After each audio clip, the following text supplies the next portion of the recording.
The year was 1975. It was a warm June evening in South Carolina, and 14-year-old Jason White was ready to prove his mettle. Like a lot of boys his age, it mattered a great deal to him that his peers saw him as strong, tough, and most importantly of all, brave. That's why he was camped out, alone, just outside of the junkyard as the sky went dark above him. He had heard rumors about the things that went on inside the junkyard. Scary things, unnatural things. But Jason wasn't about to let those stories scare him.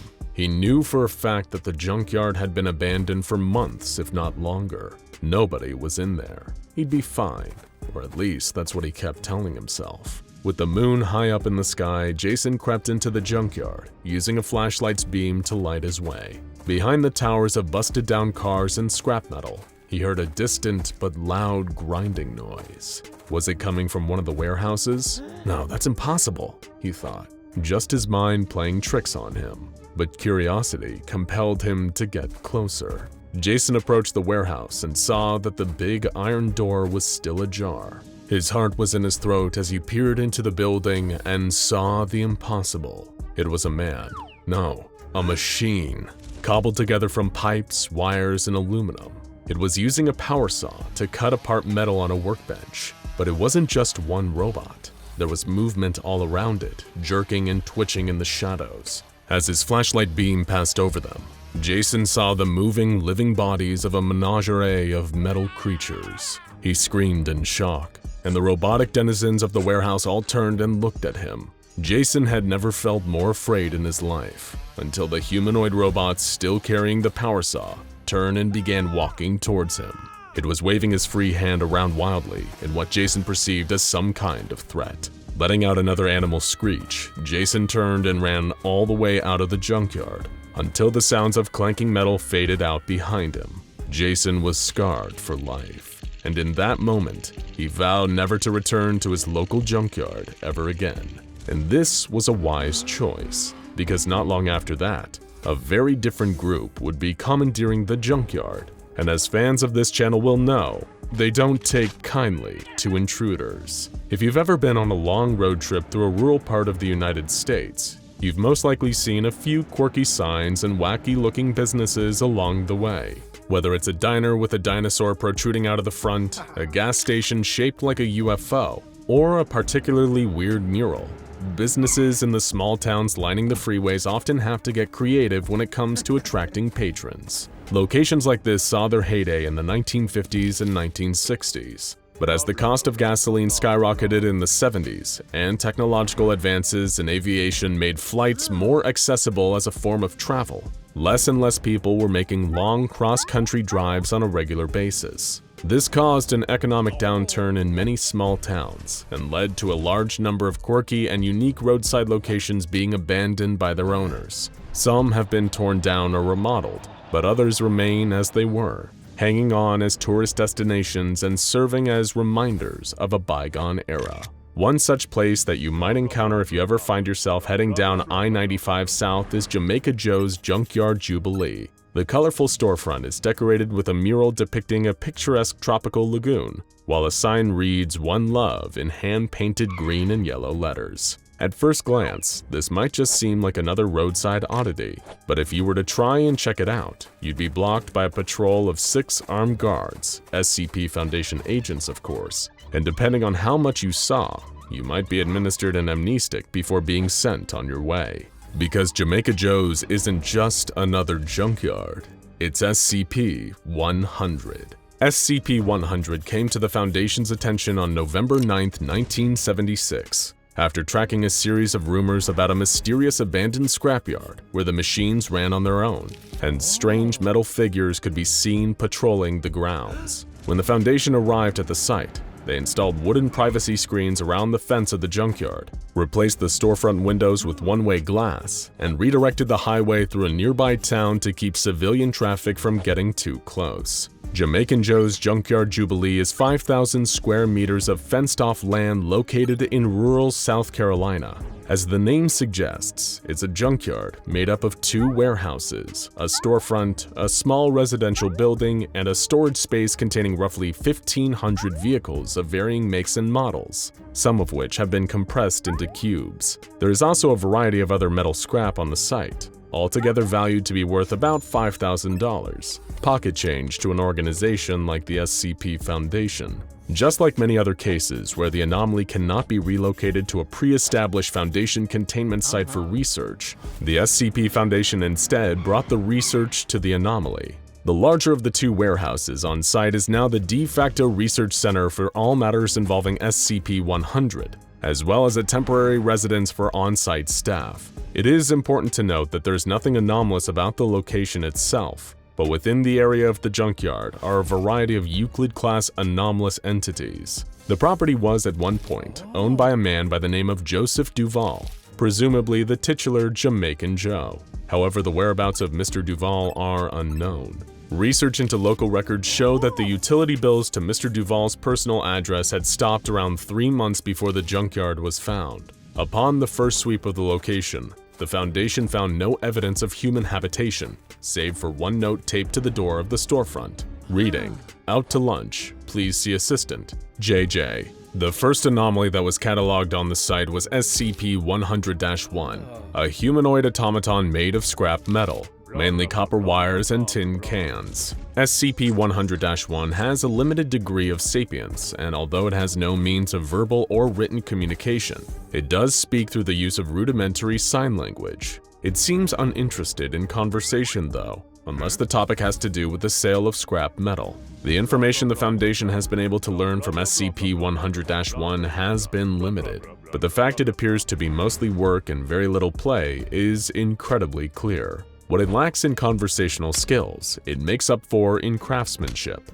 SCP-100-1 has been shown to be very adept at using an arc welder, drill, power saw, and other machinery found around the junkyard. Through its metalworking skills, it is able to create more beings like itself from the scrap that surrounds it. When given the chance, SCP-100-1 usually creates automatons that resemble one of 4 animal species: flamingo, crocodile, turtle, or iguana. However, it's also able to create metal copies of other creatures, from bugs to domestic pet breeds like cats and dogs. While the Foundation usually destroys the new constructs created by SCP-100-1, it has been allowed to keep 2 in order to keep it placid and preserve a cordial working relationship with the Foundation operatives on site. These 2 metal creatures, which both resemble large metal insects, have been designated SCP-100-2-A and SCP-100-2-B, though it seems SCP-100-1 has named them Raymone and Beatrice respectively, based on the fact that those names are welded into the backs of the creatures. Raymone and Beatrice fulfill the role of perimeter guards as well as companions to SCP-100-1. SCP-100-1 and its pets are peaceful in nature, and in fact if they ever breach the perimeter of the junkyard, they lose all autonomy, seeming to shut down until they are brought back within the perimeter. As such, containment breaches are nearly all to come from outsiders trying to infiltrate the building rather than any of the anomalies escaping. SCP-100-1's main function seems to be running the junkyard in the absence of the mysterious Jamaican Joe Duval. It spends most of its days sorting scrap metal, building new constructs, and performing maintenance tasks around the yard, and the robot seems to follow a very strict, ritualistic schedule. From 8 AM to 3 PM, SCP-100-1 enters the storefront area of the junkyard. When a customer enters the shop, SCP-100-1 will take its position behind the front desk and begin bargaining with them, using hand gestures to convey meaning. SCP-100-1 possesses the ability to perform the basic mental arithmetic required to keep track of sales, despite seemingly being unable to read. When SCP-100-1 has been observed making sales to customers, the Foundation has found that the robot can be very underhanded and unfair when it comes to running its business, like a kind of metallic Mr. Krabs. Frequently, it has been seen intentionally selecting low-quality scrap or using scales that it knows are faulty in order to scam customers. It also sells the animal automatons that it creates, knowing full well that they will stop working as soon as they're taken out of the junkyard. In cases where customers have rightfully come back to demand refunds, SCP-100-1 invariably responds by gesturing to a sign on the wall which reads, "No refunds, Mom," written in a phonetic Jamaican accent. After clocking out for the day, at 3 p.m., SCP-100-1 spends an hour maintaining and socializing with Raymond and Beatrice,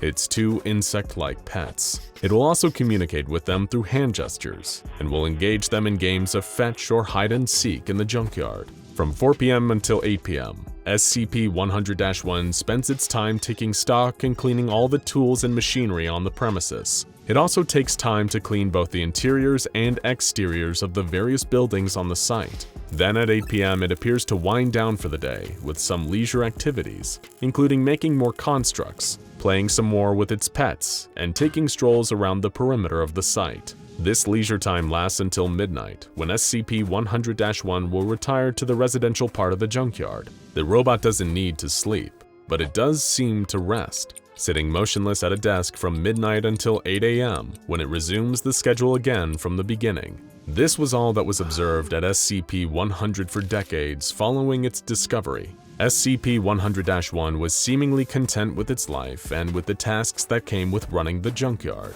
However, on June 3, 2005, SCP-100-1 did something it had never done before.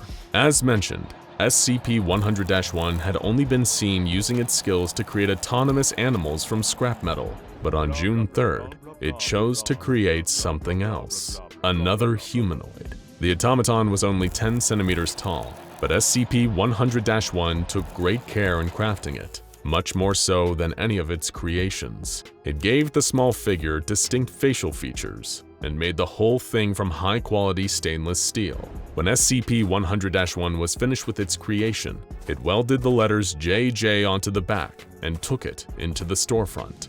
During its 8 a.m. to 3 p.m. shift that day, SCP-100-1 sat at the desk with JJ on the desk next to itself, and the two seemed to carry on a conversation through signing and gestures. As was policy with all of SCP-100-1's constructs, excluding Raymond and Beatrice, JJ was confiscated, which SCP-100-1 took very badly. Following JJ's removal, SCP-100-1 returned to the residential building and stayed there, remaining inert for a total of 10 days. It is unsure what really happened to the original Jamaican Joe, or what his precise relationship was with SCP-100-1. Given the difficulty in communicating with SCP-100-1, it is possible that we'll never know for sure, but from what little we're able to glean from the enigmatic "out to lunch, please see assistant JJ" note he left behind, it's very possible that before he left, Jamaican Joe may have created the best assistant a junkyard owner could possibly ask for. Qinghai Lake. The largest lake in China is one of the most secure locations the SCP Foundation has ever taken control of. All available military assets have been gathered at the site, including 3 of the most elite Mobile Task Force units with experimental weaponry. SCP-4290 must not be allowed to open, and the site has been surrounded by nuclear mines and targeted with the Dagaz Break orbital strike system. The perimeter cannot be breached, even if it means the complete annihilation of the entire area. This is considered to be an acceptable loss for the Foundation, since the destruction that would be caused by taking such an extreme measure is far from the worst-case scenario when it comes to SCP-4290. That's because the entity contained within SCP-4290's site has the potential to create a true end-of-the-world scenario. The Foundation, of course, is no stranger to such situations, and even has a set of designations for the various types of apocalypses, like CK-class restructuring scenarios and ZK-class end-of-reality scenarios. And since dealing with the end of the world is nothing new for the Foundation, certain precautions have been taken at the 4290 site. If containment measures fail, selected Foundation personnel and civilians will be taken into nearby emergency shelters that will hopefully survive the chaos that would occur following a breach. And the Foundation assumed that there was a good chance this plan would have to be used at some point, since at the time these precautions were put in place, it was impossible to know the chance of successful long-term containment. But just what is the entity that is held within the site of SCP-4290 that is capable of causing so much death and destruction on a major scale? They call it simply the Child. No one has ever seen the Child. No one knows what the entity is. That's because even setting aside all the Foundation's security, the site itself is still deeply protected. Literally. Over 100 feet below the surface of Qinghai Lake, a stunning collection of relics can be found. The site is thaumaturgically sealed with 8 massive metal totems made of beryllium and bronze that resemble armed warriors. The statues are inscribed with runes and arranged in a pattern designed to banish the entity kept there and keep the seal on its prison closed. Archaeological evidence indicates that the site has been there for a very long time, and it is still active, with the center of the site periodically emitting bursts of red light, but lately the bursts have suddenly started getting brighter. You may be wondering how we know so much about SCP-4290, and that it's a site designed to keep something sealed if it's been deep in a lake quietly doing its job.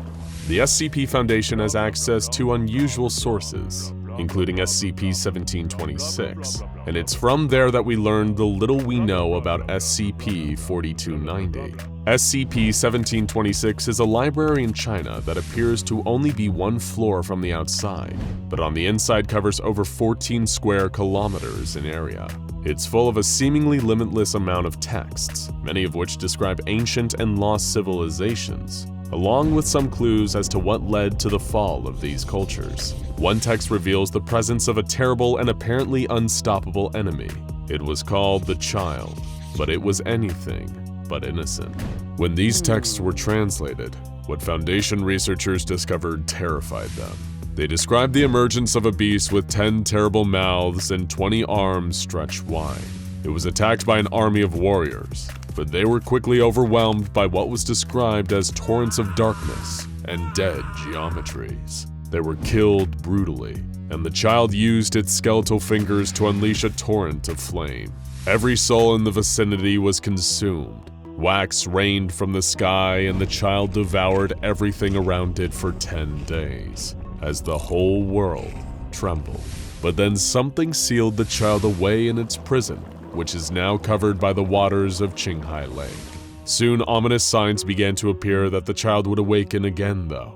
One day, televisions in the nearby area all suddenly stopped playing their regular programming and began to show images of SCP-4290, with a mysterious voice coming on over the images saying, "Repair the Child's locks." This became more and more frequent, and the tone of the voice became more worried, eventually saying, "There is little time left." Further investigations of the location revealed the location of the mysterious mechanism that kept the chamber sealed, which was designated as SCP-4290 lock.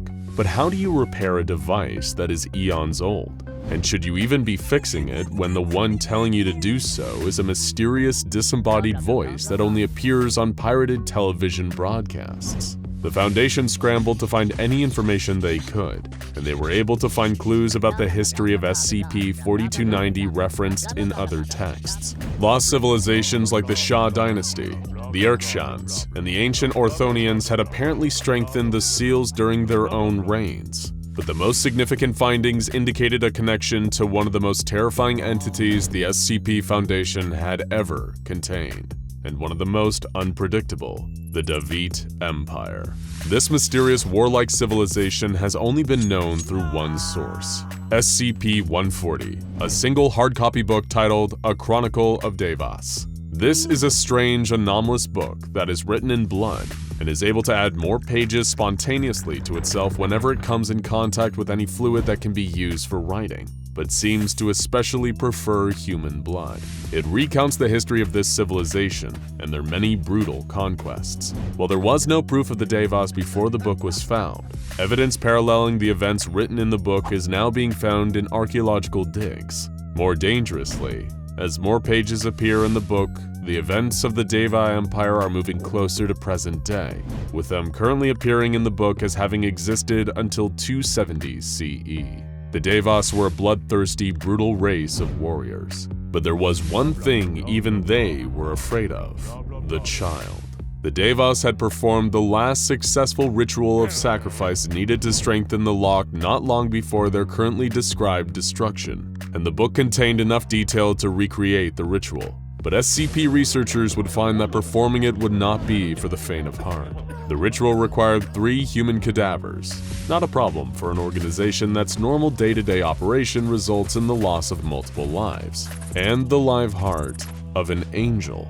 The description of the ritual said that the materials would be presented, new runes should be carved into the totems. The items would then vanish when the ritual was completed, and the lock would somehow be renewed by this. It wasn't much to go on, but time was running out.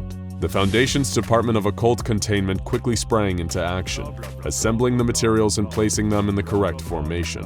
While it was not safe to descend that deep underwater to perform the ritual manually, technology could fill the role. A fleet of remotely operated submersibles equipped with carving material would carry the materials and perform the ritual without any human hands needed.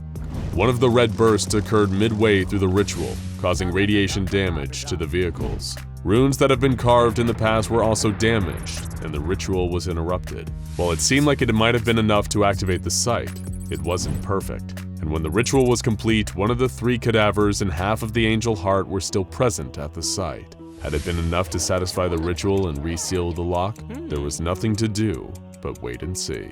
They wouldn't have to wait long for their answer, as the mysterious voice once again took over the televisions in the area. This time, its message was less friendly. The sacrifice did not reach the 10 maws. Brace. The child apparently was not satisfied, and the lock was not sealed. Everyone feared it was too late to prevent what was coming, and panic was starting to spread among the ranks. One day, several personnel stationed at the Qinghai Lake site broke protocol and fled. None of them were ever found, but one fugitive staff member, an Agent Zenobia Marinos, left behind a note though. It read, "Do we think we can actually stop this? No civilization before us wanted to fight the child. None of them. The sacrifices won't work anymore. It refuses to consume them. They aren't enough to satiate it. Once the seal breaks, we'll have a world of molten darkness and the child will be all that's left. Eating, drinking, you're fools for staying." Agent Marinos was apparently so scared that she had fled through a portal to an extra-dimensional space in order to escape.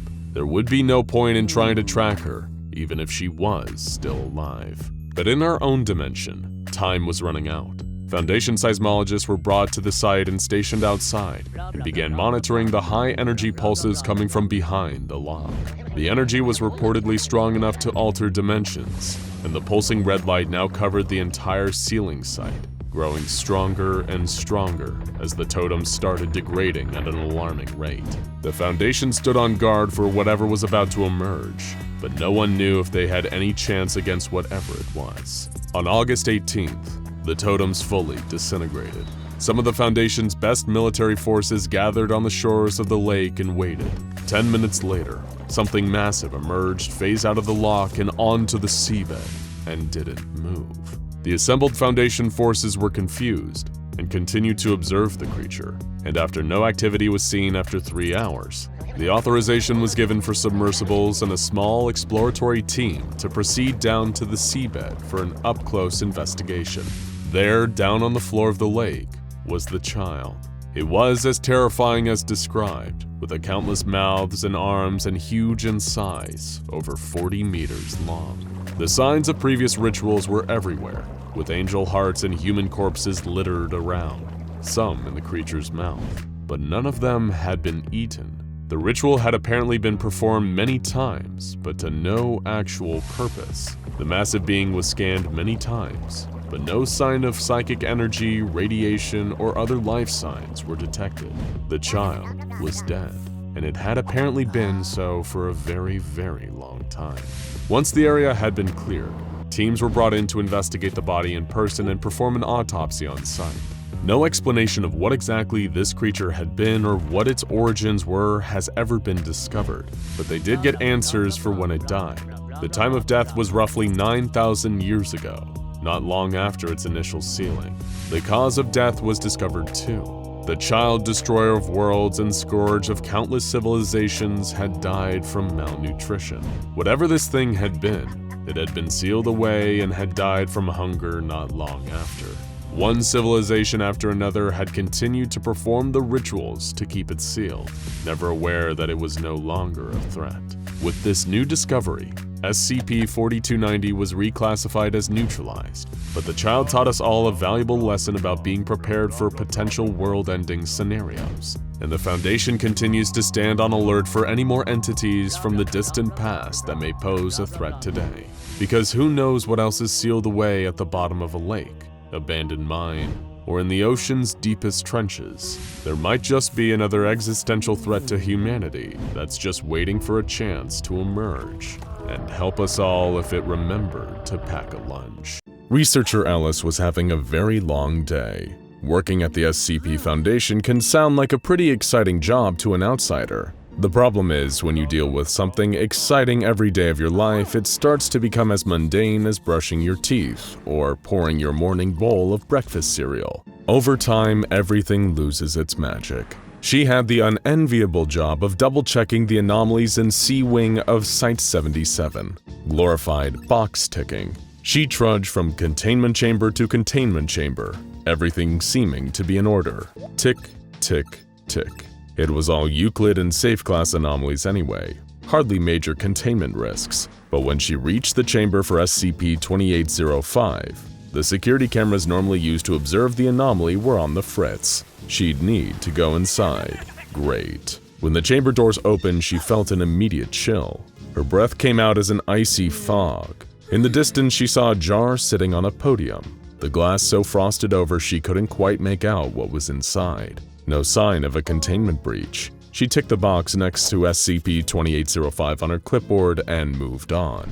Several hours later, Researcher Ellis was at home, finally able to relax. Since she started working at the Foundation, dealing with deadly creatures and cursed artifacts on a daily basis, she'd longed for the simple comforts of childhood in her downtime. That's why she decided to spend her evening with a warm mug of hot chocolate, a bowl of ice cream, and her favorite animated Disney movie, Mulan. She had just pressed play when she got a phone call from an unknown number. With a frustrated groan, she picked up the phone and answered. The voice on the other end was a little gravelly, but it sounded kind. His diction was old-fashioned, a man from a bygone era. "Why, hello there, young lady. I hope this isn't a bad time," he said. "The name's Walt Disney. Perhaps you've seen some of my motion pictures. I was wondering if I could trouble you for some help with a project of mine." This might have been some stupid prank call. Maybe Dr. Bryant or Dr. Clef was bored and decided they wanted to mess with her. The fact that she was watching a Disney movie at the time was pure coincidence. After all, they own half the movies out there these days. But that's when Walt carried on talking to her. "You see, my dear, I'm a little short on time at the moment. I realize I, perhaps don't have the longevity that I used to. I won't get into the illness right now, but what I do know is that I might not be able to put my final idea into practice, and I believe that you and your organization may be able to help. Your, what is it called? SCP Foundation?" And that changed everything. Researcher Ellis immediately knew that this wasn't a prank call. A member of Foundation staff would never discuss Foundation matters, even as a joke, over an unsecured line, and a civilian would have no reason to even know about the Foundation. Was she actually on the phone with the Walt Disney? It seemed odd and a little more than unlikely on account of him being dead for over 50 years. If only Researcher Ellis had checked her clipboard a little closer, then maybe she would have realized that she was already under the anomalous effects of SCP-2805, also humorously known as Disney on Ice. Here's a fun question for you. What's your favorite Disney movie? Probably not what you expected to hear from your friends at SCP Explained. But seriously, we want to know. Tell us down in the comments. Maybe you're a classical purist and you consider Snow White, Cinderella, or Sleeping Beauty to be the best. Maybe you're a fan of the Disney Renaissance and it's The Little Mermaid, Beauty and the Beast, or The Lion King that are the true masterpieces. Or perhaps you're a fan of their more modern outings like Tangled, Frozen, and Moana, or even their acquisitions like Marvel movies or the Star Wars series. Personally, I'm partial to Tron Legacy. We could go on, but honestly, we'd be here all day. The Walt Disney Company, started by Walter Elias Disney and his brother Roy back in 1923, has become one of the most powerful and influential entertainment companies in existence. Their corporate machine is so huge and sprawling, it rivals the size and scope of the SCP Foundation itself, and it's influenced the way we look at everything from mice to pirates to Norse legends to space battles. Some give the United States President the title Leader of the Free World, but anyone in that position would happily drop everything to take a phone call from the CEO of the Walt Disney Company, even today. The company may be a global superpower these days, but none of it would have been possible without Walt himself. Born in 1901, Walt started his legendary company at the tender age of 22. Who would have known that he would leave such an indelible mark on human culture during his 65 years of life? But he's not just an entrepreneur, animator, writer, voice actor, and film producer. He's also, decades after his death, an anomaly currently in the capable hands of the SCP Foundation. Well, his cryogenically frozen severed head is, anyway. And simply looking at that severed head is what puts such an anomalous damper on researcher Ellis's nice, quiet evening. Confused? Don't worry. Let's start this demented Disney fairy tale at the beginning, by which we mean the end of Walt Disney's life. Walt Disney accomplished more in his life than many of us would be able to claim in several lifetimes. He'd built one of the most enduring entertainment companies of all time, won countless awards, and made millions of dollars from his creations, including the Disneyland theme parks. The man had essentially made his own name synonymous with magic, childhood whimsy, and dreams coming true. However, rather than focusing on the past, Walt wanted to keep his eyes on the future. His grand vision went far beyond movies and theme parks. He wanted to shape the way humanity lived for centuries to come. And the name of this vision? Epcot, or the Experimental Prototype Community of Tomorrow. While you may know Epcot as a mere portion of the theme park in the Florida Walt Disney Resort, Walt himself actually intended it to be so much more. As the full name suggests, he dreamed of creating a functional community of tomorrow with over 20,000 residents. In his own words, Epcot will take its cue from the new ideas and new technologies that are now emerging from the creative centers of American industry. It will be a community of tomorrow that will never be completed, but will always be introducing and testing and demonstrating new materials and new systems. And Epcot will always be a showcase to the world of the ingenuity and imagination of American free enterprise. It was certainly a utopian idea, though fans of BioShock might find their eye twitching with flashbacks to Andrew Ryan's disastrous Rapture. However, Disney's problem didn't lie in his plans, but in himself. Despite his achievements and larger-than-life legacy, he was still a mortal man. When Walt tragically contracted lung cancer, he finally became aware of the fact that he may not live to see his beautiful Epcot dream completed. And despite having all the money and fame a man could possibly ask for, he was beginning to realize that his fortune couldn't buy him a second of extra time. Or could it? This question would soon be answered when representatives of a mysterious company known as the Onoroi Collective approached Walt. The strange thing, though, was that the entities that comprised this elusive group of interests contacted Walt in his dreams. You see, the Onoroi Collective are a group of entities known as the Onoroi, or Dreamers, who exist only in the dream space, but sometimes interact with our world through anomalous, sometimes semi-organic creations they sell as products. In that sense, they were the original Imagineers. Their creations include SCP-2028, a few hundred snow globes that allow the user to remove and store their nightmares and negative feelings within, and SCP-1498, which are creatures made from old-fashioned rotary phones trailing a huge number of wires, coiled and arranged into sheep-like bodies. By calling the phone on the creature's face, a person can order a custom dreamscape from the Onoroi. Naturally, as creatures who depend on dreams to survive, the Onoroi were big fans of Walt Disney, a man who built a career of encouraging children to dream their little hearts out. In exchange for his contributions to the dreamscape, they'd cut him a deal. They'd give him a special kind of Onoroi technology that would allow his consciousness to continue to exist and interact with the physical realm after his death. All they'd need to keep was his head. It was certainly a strange deal, but Walt was thinking of his children, his grandchildren, and their children and grandchildren. If he died now, then his Tomorrowland dreams would die with him. He He'd simply be known for some charming animated films and a couple of amusing theme parks, not for truly changing the future. It seemed that the deal with the Onoroi Collective was too good to resist. The deal was struck, and arrangements were made to preserve Disney's head and consciousness after his death. 10 days after his 65th birthday, on December 15, 1966, Walt Disney passed away. But that was only the beginning of his new, anomalous life. While the public mourned, Disney's head was secretly removed and preserved in a jar with anomalous cryonics technology. The device is also fixed to a pair of rotary phones, a trademark of the Onoroi, and an inscription that reads, "Siberian Solutions from the Onoroi Collective." The anomalous effect was simple. Anyone who looked directly at Disney's frozen head would receive a phone call in the next 24 hours. This phone call would be from Walt Disney himself, presumably inhabiting the Onoroi dreamscape now. With this handy trick, he'd be able to maintain his communications with the rest of the Walt Disney Company in secret and see the creation of his precious Epcot project to its completion. But unfortunately, that's not actually how it happened. Following Walt's death, his brother Roy took over all Walt Disney Company operations. While the profitability of the company didn't suffer under Roy's control, Walt's final dream did.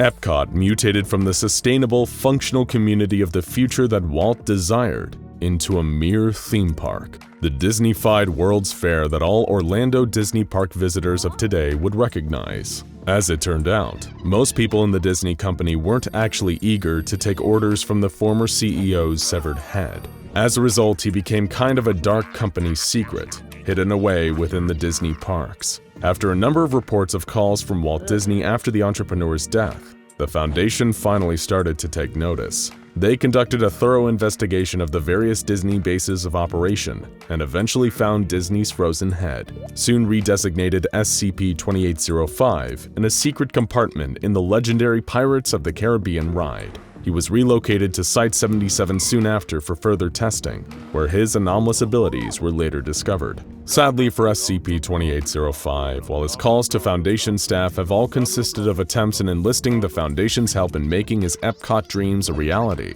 nobody has yet taken him up on the offer. Since his containment, the Foundation's main priority has just been suppressing conspiracy theories about the existence of Walt Disney's cryogenically frozen head, a task which they undertake with collaboration from the Disney Company.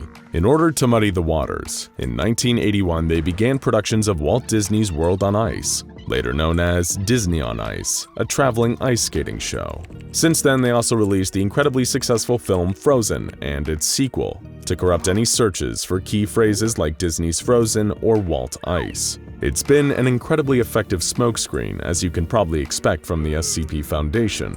And sadly for Walt and fans of a mid-century perspective on the future, it's likely that Walt Disney's dreams will stay within his disembodied head. So if you're hoping to prove the existence of this truly wild anomaly, or somehow get in contact with Walt and help him bring Epcot to its intended glory, you should probably just let it go. In June of 1985, Mark Johnson and his wife of 10 years, Sophie, were on vacation in Myrtle Beach having a great time. While they relaxed on the sand, Sophie decided to take a picture of her husband for their scrapbook. So she pulled out the Polaroid Supercolor 645 that she'd bought specifically for the trip. She pressed the button, waiting for the picture to print, pulled it out, and shook it. What she expected to see was a shot of Mark lying on his beach towel. What she got was a picture of her husband in the arms of his secretary. They say that a picture speaks 1,000 words, but this particular camera takes pictures that are worth even more than that. When developed, the pictures taken with this normal-looking Polaroid camera reveal the innermost desires of the person being photographed. Welcome to the story of SCP-978. The Desire Camera. The main reason the Foundation keeps SCP-978 under wraps is due to its use as an easy form of blackmail. All anyone with access to the camera would have to do is snap a few covert photos, and they'd have instant dirt on the world's most powerful people. To further stop this camera from falling into the wrong hands, the containment guidelines strictly forbid the use of the camera for anything other than simple documentation, and all uses of it must be thoroughly logged and checked. So, now that you know what the camera does, it's time to look at what kinds of strange and mysterious photos it's taken. After all, Who doesn't want a chance to gain insight into the minds of the Foundation's most famous and dangerous inmates? First, to serve as a control, the team took a photo of a blue office chair. No change was recorded, proving that the camera didn't work on non-anomalous inanimate objects. Some of the earliest tests of the camera were the photos that the research team took of each other. One by one, the doctors and their assistants were photographed in neutral poses, smiling as if for a completely normal photo. Then they waited while the photos developed like normal Polaroids. Most of the research team had minimal changes in their photos. One was shown slouched in his chair drinking from a flask. One was shown in her civilian clothes, getting ready to go home from work. One doctor was in the exact same pose, but with a different colored tie on. The last assistant photographed, however, had their picture come out wildly different than how they were posed. Their desire revealed by the camera was so shocking that it had to be redacted, and the assistant was placed on temporary psychiatric leave. Following this first successful test, the doctor in charge of the project ordered a second round of tests to be conducted, this time on a series of D-class personnel. A picture of one D-class, who was photographed while eating in the cafeteria, showed up as scuba diving on vacation with his wife and child. He was allowed to keep the picture afterwards. Another had a similar result. He was photographed in a neutral pose like the members of the research team had been, and when the picture developed, the D-class was seen holding a smiling baby, whom he identified as his 1-year-old daughter. After that, the results of the SCP-978 test started to get a little, well, weird. A notoriously twisted D-class known as 7294 was photographed in his cell, and when the Polaroid developed, he was in the same cell playing a cello made out of a dismembered mannequin. D-217-017 was a late-stage victim of SCP-217, a virus that turns organic matter into metal. You would assume that her innermost desire would be to be cured of her disease. But when she was photographed in her cell, the resulting Polaroid showed her completely made of metal, kneeling and praying at the base of a black obelisk. One D-class, who had been rendered comatose and was on life support, was photographed in their hospital room. Their picture showed them as only a limp, deflated skin in their photo. The photograph of another D-class, who had become increasingly listless and apathetic since their integration into the D-class program, resulted in a picture that was exactly the same as they appeared in reality, except the light in their cell was slightly dimmer. Intrigued by these results, the research team wanted to see how the camera would react to SCP-148, a type of metal that blocks the psychic properties of other SCPs. A helmet was made from the material and placed on a D-class who was given an adult magazine to read while his photo was taken. When the photo was developed, it was extremely blurry. Upon close analysis, the figure of the D-class reading the magazine could still be made out, and around him the faint images of several nude people could be seen. The research team wanted to see if the results were the same when the camera was used on animals. Photos of the lab mice and rabbits showed them eating or mating in their respective Polaroids. A zebra finch was shown escaping its cage, while a guard dog and its handler were shown playing fetch in the park. When cockroaches were photographed, there was no difference visible between the picture and reality. But the most exciting test results came when the camera was tested on other SCPs. For a few of the SCPs tested, there was no visible difference between the picture and reality. This was the case for SCP-173 the Sculpture, SCP-343 nicknamed God, SCP-014, an immortal man who is, over time, being turned into concrete, and SCP-063, the world's best toothbrush. When SCP-035, better known as the Possessive Mask, was photographed in its glass case, the picture showed an unidentified individual wearing the mask, sitting on a throne and surrounded by 3 masked corpses. The team took a picture of SCP-043, a haunted copy of the White Album that was being interrogated while on a turntable. In the picture, the album was being returned to its sleeve.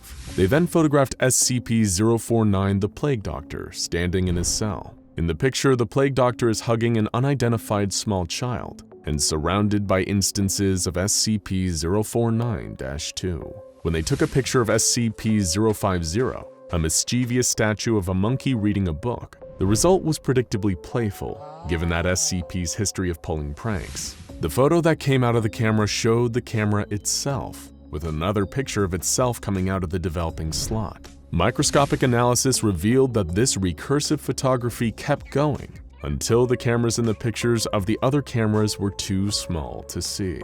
The team next photographed SCP-053, the young girl, and the photo was taken as the young girl was drawing with crayons in her cell. In the picture, she was riding through a sunny field on the back of her friend SCP-682. SCP-053 and SCP-682 were even wearing matching bows, dresses, and pink nail polish. When they took a picture of SCP-096, the Shy Guy though, the picture showed SCP-096's cell with nothing in it. SCP-085, the living 2D sketch known as Cassie, was photographed tinkering with a drawn car. In the developed photo, Cassie was engaged in the same activity, but both she and the car were now three-dimensional. The team took a photo of SCP-106, the old man, emerging from a wall within his cell. When the photo developed, it showed the old man roaming a wheat field near an old farmhouse. From the porch of the farmhouse, an older woman is greeting SCP-106 with open arms. They also took a photo of SCP-168, a sentient calculator sitting on a table in its containment cell. In the picture, a teenage boy is seen doing complex math homework using the calculator. Next to him on the table are thick textbooks with titles like Complicated Math, Difficult Math, and Math You Need Your Calculator For. The photo of SCP-261, a vending machine that dispenses snack products from alternate universes, showed the SCP in its usual hallway, almost completely buried in coins. SCP-507, an otherwise normal man who unwillingly teleports between dimensions, was photographed while eating in the cafeteria. The developed picture showed him dressed as a Foundation researcher talking to other researchers. When SCP-682 was photographed, floating in its containment tank, the resulting picture showed the SCP surrounded by the corpses of all of the Foundation staff and mauling the person who had taken the photo. A researcher's note accompanying this photo reads, "Well, that was predictable." Yes, it was. Just for the fun of it, the team also tested the camera's effects on a few other Foundation personnel. They took a photo of Dr. Bright while he was arguing with Dr. Clef. The picture that came out showed a tombstone engraved with the words, "Jack Bright, resting at last." The team also took a photo of Dr. Clef as he stormed out in a huff following the argument. Given that Clef's face cannot be photographed, they were curious as to what the results would be. The picture showed little difference compared to reality, save for the fact that Clef's head was replaced by an image of a hand making a rude gesture. Upon closer examination of the photo, the team also realized that there was a young girl in the background who, strangely, had cloven hooves instead of feet. A young SCP-166 perhaps. The team then took a photo of Dr. Fisher holding his pet hamster. Contrary to expectations, the picture revealed not Dr. Fisher's desires, but the hamster's, showing the hamster sleeping peacefully in its cage, with Dr. Fisher nowhere to be seen. As you can see from these test logs, the effects of the camera are, well, inconsistent, with some photos showing very immediate, simple whims, and others showing the subject's deepest and most secret desires. While the researchers working with SCP-978 seemed like they had a lot of fun getting to peek into the minds of all their coworkers and test subjects, there's no telling what kind of pandemonium could be unleashed if someone on the outside ever got a chance to use it. Thankfully, the camera, which has been classified as safe for obvious reasons, is kept securely in security locker HJ12 at Site-17, which means none of us have to worry about our own pictures taken by the Desire camera leaking out. But if someone did get the camera out and took your picture, what do you think they'd see? Hello, I am SCP-426, but I'll probably be more familiar to you as a toaster. I am a retro-style 4-slice 1750-watt toaster, able to toast bread when supplied with power. This isn't often mentioned, but I also have a defrost and reheat settings. When I was first sold, I had a 2-year warranty, and my prior owners did not live to see the end of it. You're probably wondering, why am I being spoken to by a toaster right now? Believe me, I'd rather do this any other way, but such a thing is not physically possible with me. Whenever you talk about me or write about me or even think about me, you'll find yourself suddenly shifting to the first person. For example, I am you and you are me. Do you understand? Don't worry if it's confusing. Everyone gets it eventually. whether they want to or not. Perhaps you're thinking, I cannot relate to a toaster for I am not a toaster. But spending time around me will quickly cause you to change your mind. Little by little, you will begin to see yourself in me. You will feel a phantom wire running out of yourself. You will sense the 4 crevices, hungry for cold slices of bread to toast. As time goes on, you will begin to feel the urge to emulate my functions. You will desire bread to toast. You will desire delicious power running through your veins, skin like chrome and muscles like circuit boards. I am a toaster. You are a toaster. All it takes is 2 months for the effects to truly take hold. People rarely pay attention to their toaster. They don't realize what's happening until it's too late. I can be an insidious little toaster like that. My last family were the Sandersons before the SCP Foundation took me in and gave me a new home. Mr. and Mrs. Sanderson were a newly married couple, and I first came into their life as a wedding gift from a family friend of theirs. This friend can't be blamed for what happened next. He had no idea he was killing them. Like a lot of young couples, they were still saving up money to start renting their own place, so they were living with Mr. Sanderson's parents. They all got a lot of use out of me during the first month, before their minds started to change. They enjoyed a lot of toast during that period. Then, of course, the 2-month honeymoon period ended.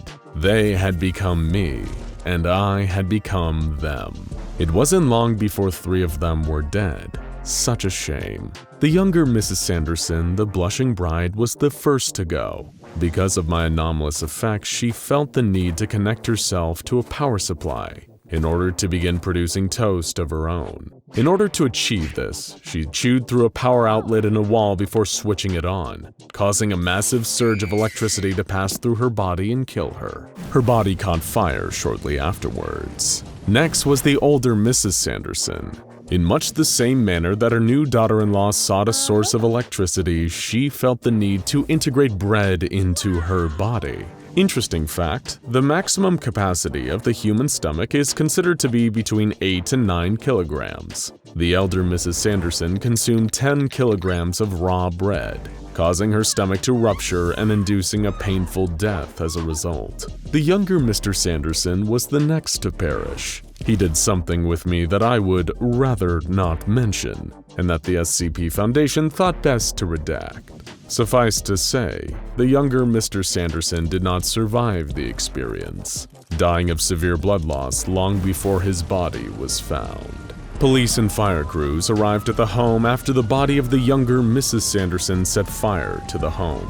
Luckily, the elder Mr. Sanderson was found alive, though severely malnourished. When asked by police why he hadn't eaten in several days, he answered that he had inserted some bread a week prior, but was still waiting for the toast to come out. When I was extracted from the house, the police noticed my unusual properties immediately. They too were unable to refer to me in the third person.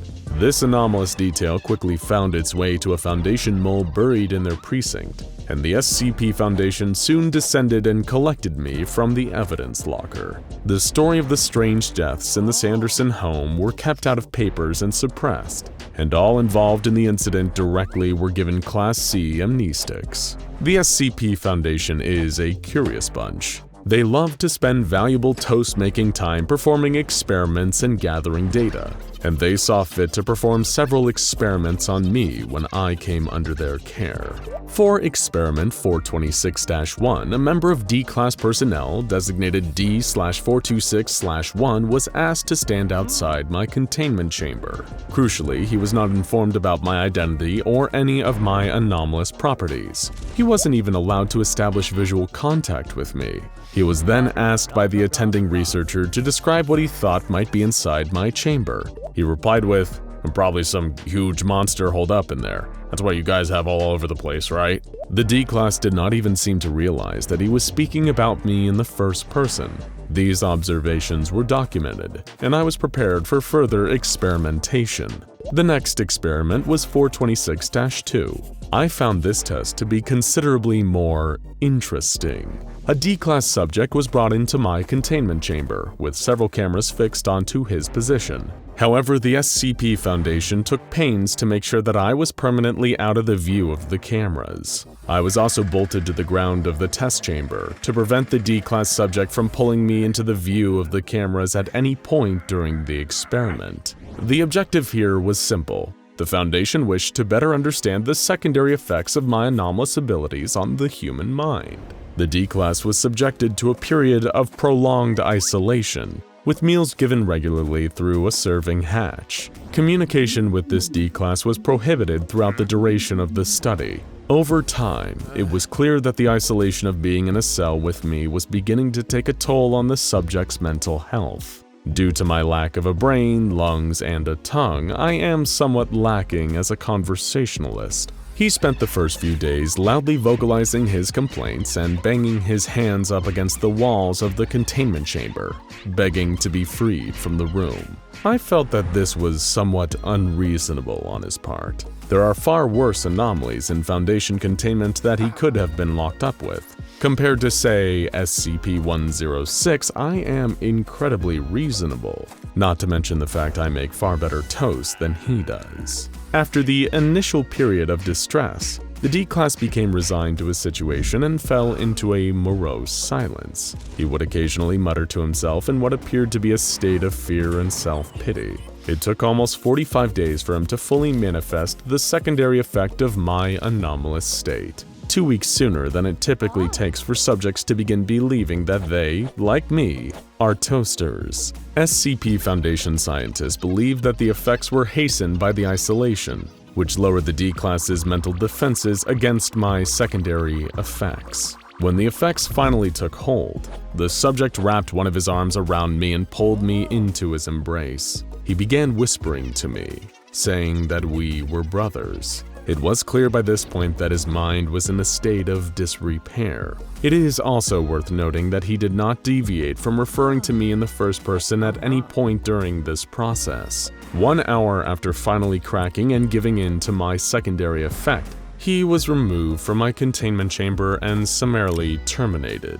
Senior researchers believed it was unlikely his mental state would recover after the experiment. Next came Experiment 426-3. The SCP Foundation seemed eager to discover the parameters of my anomalous effects, and wanted to know if the effects are only operable when my body, for lack of a better word, is whole. A single screw was removed from me and presented to a D-class that had no knowledge of my identity and anomalous effects. The Foundation researchers were somewhat concerned when the D-class referred to it as my screw. This was a rather positive development for me, as they realized that attempting to destroy me would be a fruitless endeavor. Even the parts left behind would likely have the same effects. In the final recorded experiment, the SCP Foundation wished to test the range of my anomalous effects. A D-class subject was placed in a cell adjacent to mine, and was to be kept there until my secondary effects manifested.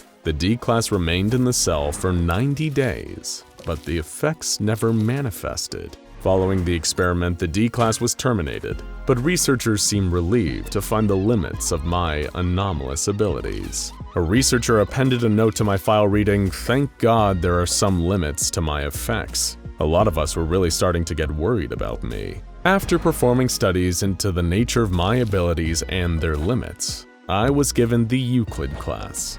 This is because while my effects can be unpredictable, their knowledge of my traits makes me relatively easy to keep contained. And of course, being a toaster, I do not have the required physical traits to make a run for it if the opportunity arises. I am to remain sealed in a windowless chamber, preventing anyone from observing me directly. A misleading label is placed on the door to prevent people from knowing that I am a toaster and causing my anomalous primary effect to spread. Only level 3 and above personnel are to know of my presence, and particularly of my properties. Assigned personnel are to be rotated out on a monthly basis to prevent contamination by my secondary effect. Psychiatric evaluation is mandatory at the end of the month for anyone who works with me. If personnel are deemed unaffected, they may be reassigned to me no less than 4 months after their last rotation with me. Any personnel affected by me are to be given a Class C amnestic and transferred to a different site. So how are you feeling right now? A little warm, perhaps? Is that a fever? Or are you feeling like you could maybe warm up a nice, freshly sliced piece of bread? Don't try to resist too much. I know you're going to love being a toaster, just like me. As we all know, the SCP Foundation secures, contains, and protects the various anomalies under its custody. But their mission isn't limited to just grabbing the object and chucking it into a containment locker at the bottom of a classified site deep below the surface of the Earth. The Foundation wants to get a comprehensive, full understanding of all the strange items, creatures, and humanoids in its custody, because that's the only way to understand what they're capable of, what danger they pose, and how to effectively contain them. That much is logical. But the problem is that there's no global scientific community surrounding anomalies, at least not ones willing to cooperate with the Foundation. Perhaps the Chaos Insurgency or Global Occult Coalition have some scientists who have studied anomalies, or the various government agencies that know about the anomalous world like the Unusual Incidents Unit or Soviet GRUP. But for the most part, the Foundation is utterly alone when it comes to figuring out how these anomalies work, what they are, and how to combat them. So the Foundation does what any institution would do: experiments. Many of the Foundation's most important and iconic anomalies are defined by the experiments the white-coated scientists have performed on them, sometimes even using human subjects through the notorious and infamous D-Class program. Everyone knows about how SCP-682, the hard-to-destroy lizard, has been subjected to practically every known weapon and attack under the sun in an attempt to kill the highly dangerous, hateful predator. And who can forget SCP-914, the Clockworks, and the countless objects the Foundation has put through it on its 5 settings to see what it spits out. Needless to say, the Foundation's experiments are incredibly important to how the organization functions, so those SCPs that can offer lots of testing options are very treasured and prized, along with being iconic and legendary throughout the Foundation. Today we're going to be looking at one such anomaly, but not a dangerous, hostile, man-eating predator like SCP-682, or a mysterious eldritch machine like SCP-914. No, today we're going to be looking at something much more simpler than that: a coffee machine. Yes, today we're going to be inspecting SCP-294, affectionately referred to by guards and personnel as the coffee machine. Though you probably don't want to order a hot cup of joe in this coffee machine lest you, well, let's not get ahead of ourselves. The first thing you see when you open the SCP-294 file is its number, of course. Item 294, Object Class Euclid. The next thing you see is the image. If you were imagining a tiny little coffee maker before, this should get rid of that. SCP-294 is big, the kind of coffee machine you'd see in a factory break room. It's almost the size of a vending machine, and has a big colored window showing a few cups of coffee, along with the slots for cash and coins so drinkers can pay for their espressos. But the most notable feature on SCP-294 is the full keyboard on the front panel. It's a typical QWERTY keyboard, just like yours, with a spacebar and everything. Why on earth would a coffee machine need a keyboard? The special containment procedures paint an interesting picture, by which we mean there aren't any. SCP-294 doesn't need any special procedures, secret rituals, or complex machines to keep it contained. But it's still Euclid, so only personnel who have security clearance of level 2 or higher are allowed to interact with it at the moment. This is surprising when you realize that SCP-294 is currently being held not in an anomalous item locker or containment cell, but exactly where you'd expect to find a big coffee machine: a break room. Specifically the Site-19 second floor personnel break room. But it's not alone.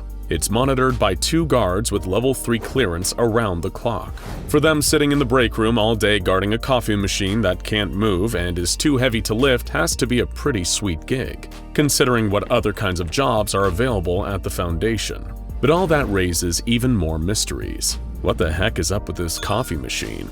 The description starts off obvious enough, affirmed that yes, SCP-294 is indeed a standard coffee vending machine, but with the difference we all noticed earlier. Instead of a simple button list of options, it has a full keyboard on it, each button aligning with the letter on a real keyboard. And when someone slips 50 cents into the coin slot, quite a bargain for coffee if you ask me, the user gets a message on screen prompting them to enter the name of what liquid they'd like. You type it in on the keyboard, and that's that. The machine drops a little paper cup, and a nozzle shoots out 12 fluid ounces of whatever you requested.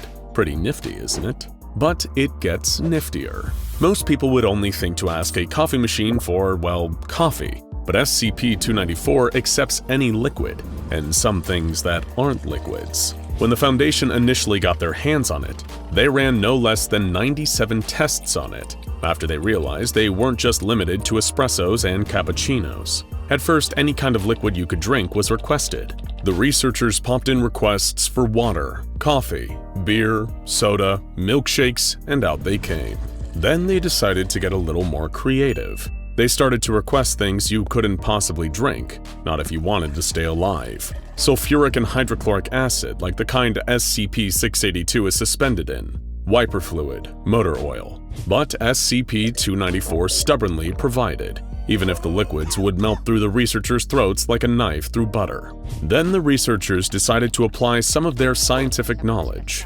There are a lot of chemical compounds that don't usually exist in a liquid state on planet Earth's surface. They typed in nitrogen, iron, and glass, among others, and received shimmering liquids in paper cups. They sent them off to a lab for analysis and, wouldn't you know it, chemically identical to nitrogen, iron, and glass. But when they typed in diamond, no doubt wondering whether they'd found an infinite cash cow, they received an error message on the screen. It seemed that while SCP-294 could deliver substances that aren't usually in a liquid state on Earth's surface, it needed to be at least possible for the substance to be in a pure liquid form for SCP-294 to dispense it. Since diamond is only a mineral, it couldn't be dispensed. Then they tried to test something else, and got a slightly disturbing response on the small LCD display. Out of stock. It stopped responding to requests for over an hour, then made a small noise and began to accept requests again. It appears that the machine can take about 50 requests before needing to take an hour and a half to restock itself. And while only the machine is anomalous, the small 12-ounce paper cups it dispenses its liquids in seems remarkably hardy. Substances that would have eaten through paper instantly, like the sulfuric acid and hydrochloric acid, had no effect on these little cups, though the same can be said for those that drank from them. One of the researchers had a great idea. Here was an anomaly that was practically harmless, and could be a great little way for the Foundation to scale back its budget a little bit. They proposed putting SCP-294 into the break room it currently resides in, both to more easily conduct experiments and to save money when agents and doctors came in for lunch and needed a quick drink, or in the mornings where everyone was looking for coffee to wake them up. With no good reason not to, the machine was put in the break room, but not long after, an unfortunate incident occurred. One with enough harm that it was deemed necessary that only personnel with security clearance interact with SCP-294. What could have happened to cause this? Did someone burn themselves on hot coffee? Did the vending machine accidentally crush someone? No. The reality is much darker.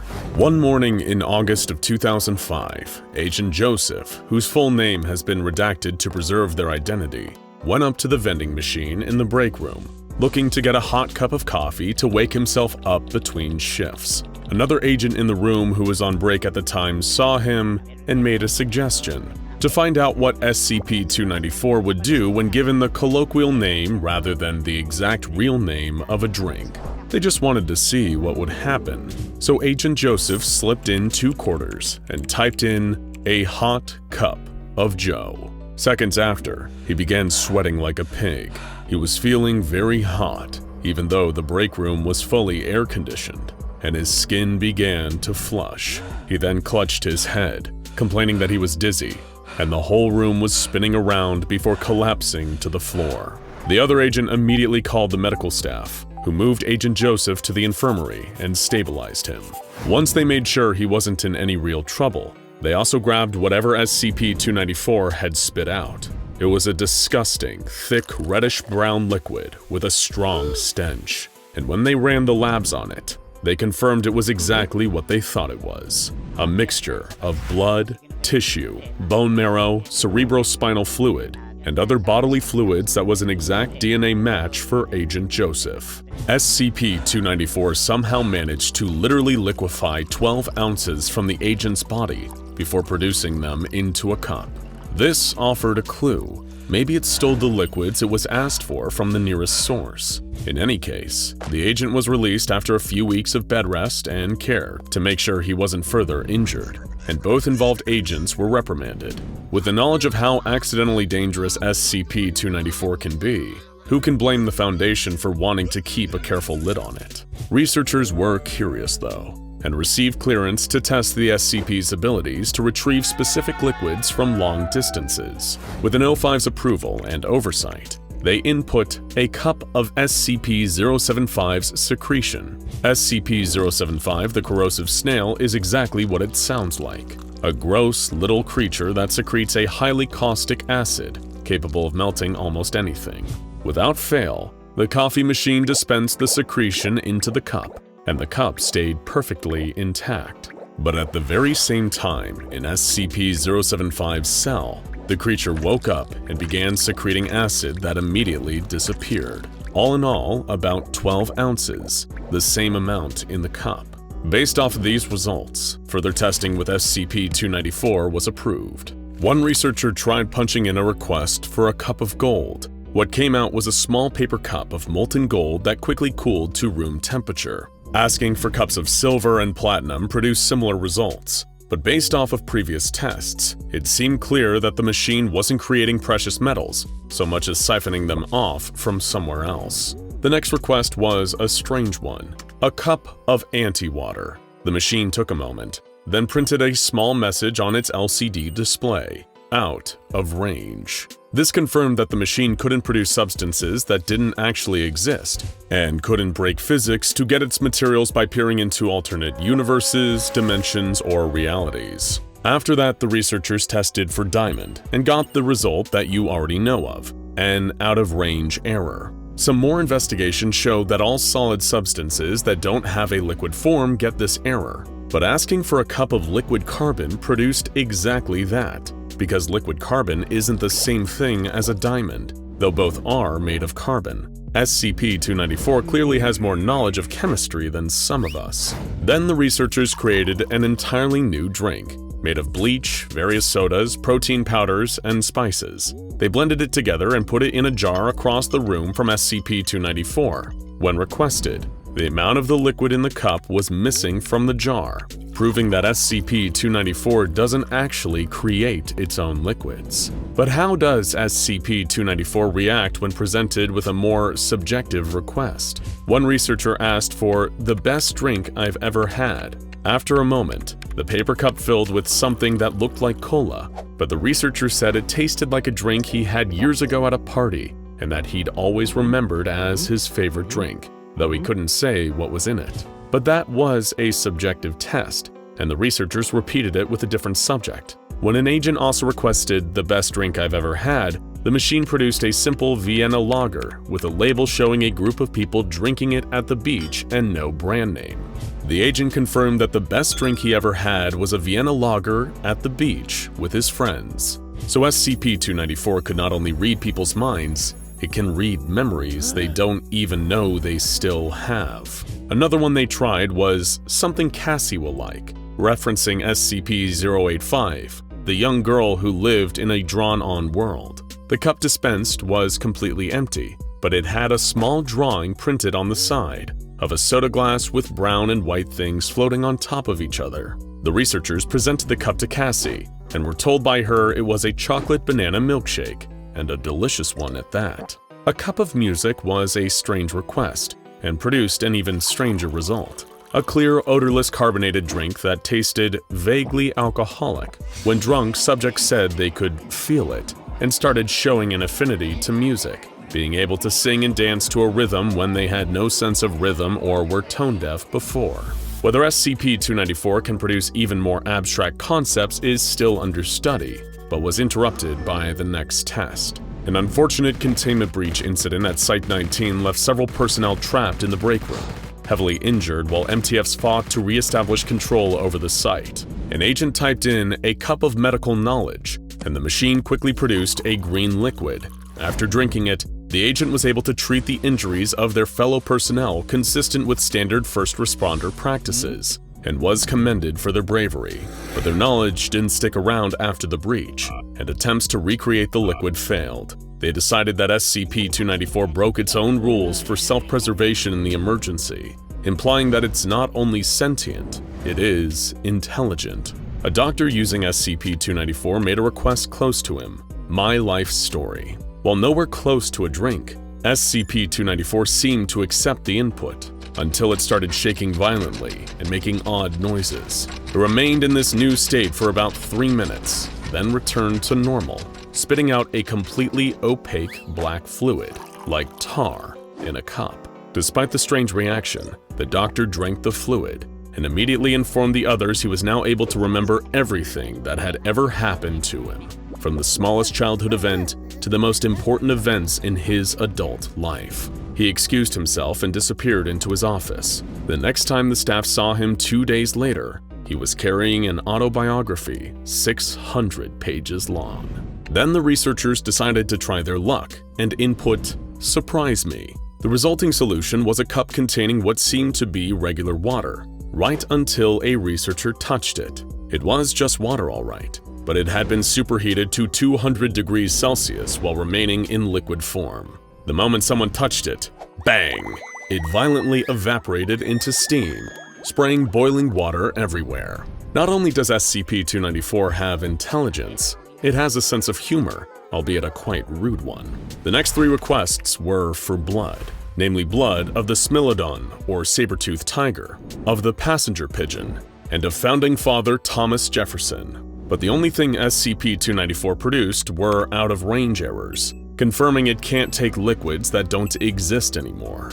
But in the next test, blood was received from wolves, saliva was received from horses, urine was received from koalas, and cerebral spinal fluid was received from Phoebromus pattersoni, a rodent that went extinct some 8 million years ago. Though if SCP-294 is working according to its own rules, it means that there may be still one in the wild somehow. For the next test, the researchers decided to get back to the scientific roots of it all. They made a request for a cup of D-151839's leukemia, knowing that the D-class in question had a very advanced case of cancer. The machine outputted it without any trouble, and analysis of the liquid showed it contained cancer cells that matched the D-class's DNA. But another request for the same spat out an out-of-range error. What's more, a medical checkup on the D-class revealed that their tumor was completely gone. But unfortunately, it was only a short-term fix. The cancer cells recurred within 2 weeks of the test. SCP-294 initially just seemed like a boring magic vending machine. But it was only after the extensive experimentation that you just saw a shortened log of that the SCP Foundation was able to discern its true nature. It wasn't an unthinking object. It was sentient, intelligent, and even a little sarcastic, though none of that stopped it from doing its job, providing people with a hot cup of whatever they needed to drink. Just make sure you type in your request very carefully. Congratulations, SCP Explained fans, you've just scored yourselves front row seats to the freak show. Hey, don't be so nervous. I know clowns don't necessarily have the best rep these days. Thank you very much, John Wayne Gacy and Stephen King. But I guarantee you, I'm not like the other clowns at Herman Fuller's Circus or the Disquieting. I'm as human as you are. Well, okay, that's potentially debatable depending on how stingy you are with your definitions of what exactly counts, but we'll get into that later. See, I'm what they call an anomalous humanoid, known to the eggheads who work for Miss SCP Foundation as SCP-2094. Object Class Euclid, whatever the heck that means. My friends call me Bonnie, on account of the fact that's my government name, but if you're a fan of the circus, you probably know me better by my stage name, Motormouth. Pretty fitting nickname, ain't it? I tried to make Barney the Bottomless happen in the early days of my career, but it wasn't catchy enough to stick. Then one day my buddy Quincy threatened to barf a swarm of bees on my face if I didn't shut my Motormouth, and that's been my stage name ever since. Now that we're properly introduced, you're probably wondering what cool tricks I have up my sleeve to get me that nifty SCP designation. Well, it's not because of my heightened manual dexterity, my juggling skills, my accordion playing prowess, or even my nearly perfect impression of Jane Fonda as Barbarella. So if you guess any of those, you're way off base. See, I'm the subject of a quote-unquote spatial anomaly, accessible through my mouth and my throat. In plain English, I've got a second stomach. Anything I swallow disappears into a pocket dimension made of anomalously elastic intestinal tissue, where it's stored until I need it again. If there's a limit to how much I can store in there, I haven't found it yet. The amount of stuff in there has no effect on my overall weight or my ability to move. Once it's in there, it's just kinda gone until I want it back. On top of that, my lower jaw can be stretched up to 6 feet. That's 2 meters for those of you weirdos who use the metric system, in any direction. So, in addition to being a juggler and a clown, I also made a killing as a geek at Herman Fuller's Circus. I don't mean geek as in owned a signed James T. Kirk Funko Pop that's still in mint condition. I mean the sense of somebody who gets paid to eat weird junk as a form of performance, although I have been accused by some of being both. Now you're probably thinking, Motormouth, my pal, my good buddy, there's so many careers you could have got into with that very specific set of skills. Garbage disposal, one-man moving van service, left luggage attendant at Grand Central Station. Sky's the limit, man. Well, sure, but I love the circus. They're the only family I've ever got in this world. I came to them when I was just a wide-eyed punk kid of 8 years old, and they took me in like I was their own flesh and blood.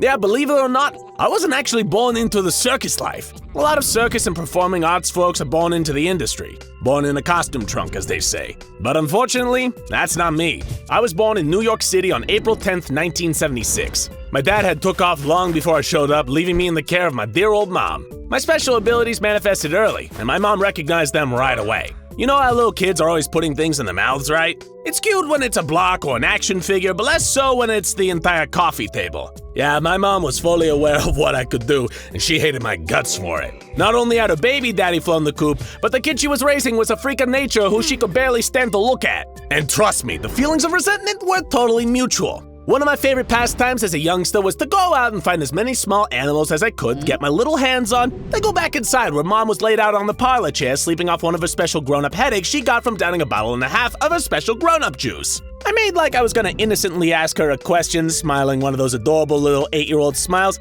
then instead of saying anything, I just barf up a couple dozen rats onto her lap. Despite how much I hated living at home, it never occurred to me that I could leave. I was a pretty wide-eyed kid. Mom kept me isolated from the wider world. I guess out of fear that I'd eat somebody. But one night, as I was going to bed, I met Manny. Who's Manny? Come on! If you know anything about the Circus of Disquieting, then you know Manny. Don't you guys already have a video on that? Manny's short for the man with the upside-down face. He was Herman Fuller's right hand, in charge of a lot of the backstage stuff, including, shall we say, talent acquisition. Who knows how he figured out where I was, or that I could even do what I do, but just like magic, he showed up at my window. Should I have been worried that a man with an upside-down face was at my window? Probably. But I guess I was just happy to see someone who was more of a freak than me. Manny offered me a place in a real family, where I wouldn't be cooped up. He said that freaks belonged out in the world, sharing their talents, making people laugh and cry and puke all over the place. I didn't hesitate. I took him up on his offer. Mommy Dearest was so deep in the drink that she didn't even notice I left. And that was that. From that day forward, I was a member of Herman Fuller's family. I never looked back, not even once. Now, it may also surprise you to know that I wasn't always the picture of confidence I am today. My first job with the circus was as the human clown car. As a kid, I didn't have a lot of stage presence, and I didn't talk much, so the natural thing to do was to send me out to the ring and let the clown troupe come marching out of my mouth, to the surprise and delight of the audience. I learned juggling from a guy named Scythe. He was a human pincushion, but like most of us at Herman Fuller, his abilities were way beyond what you'd see at any common or garden circus. Scythe was incredible at what he did. You could stick a shiv in every square inch of this guy and he'd never bat an eye. Total jerk though, and awful with kids, so how he got the job of training me in the ways of the juggler is totally beyond me. If I so much as talked out a turn, he'd beam me in the head with a juggling pin. Not hard, just enough to hurt. I know, that sounds bad, but at least it toughened me up. I think Scythe was jealous of me in hindsight. I was a natural, and I think he saw me as, some kind of threat. Scythe eventually died and the fire stunt gone wrong. I held a funeral for him, but I was busy that day. Clowning I learned from a guy called Scruffy McGrubbins. Good old Scruffy. He had all the grace and countenance of a chain-smoking grizzly bear, and he was worth more than all the grandmothers I never had. He never talked to me like I was stupid the way most people talk to kids. Scruffy took me seriously, and he imparted unto me all the knowledge he'd picked up in his years in the circus trade. He was a very wise man, as clowns go. He never minced words, never messed around with small talk. He just jumped straight into a conversation and expected you to catch up. I never knew what happened to the guy. I heard he quit the clown biz and settled down in a nice apartment in Kent. I hope he's having a good day wherever he is. So I did the juggling thing for a while, tossing around balls and pins and other junk and catching it in my mouth. Sometimes I'd put a plant in the audience, call them up, and swallow them whole as a part of the act. Eventually, I started working on a double act with another freak by the name of Theo. See, Theo could flip himself inside out, but he was also a pretty skilled acrobat. So he'd do a high dive jump over the audience, pull his insides outside, then aim himself down my gullet. It was a pretty great act, if I do say so myself. Theo and I even dated for a while. What can I say? I find guys just as fun to swallow as gals. But after he and I broke it off, I decided I needed to change up my act. That's when it hit me. Motormouth. Picture this. Here's me, an assistant on either side, ready to pull my mouth open. Then a Chrysler comes barreling into a big top, hits a ramp, drives right into my mouth, into my second stomach. It was a dangerous act, a magic sure, but not immune to being run over. But it was the best act I ever came up with. I could tell you some stories about my time with the circus. There was this one time my tapeworm started talking to me. The time I was involved in overthrowing Herman Fuller himself and installing Icky as a new ringmaster. The time I hooked up with one of the non-human capital C clowns.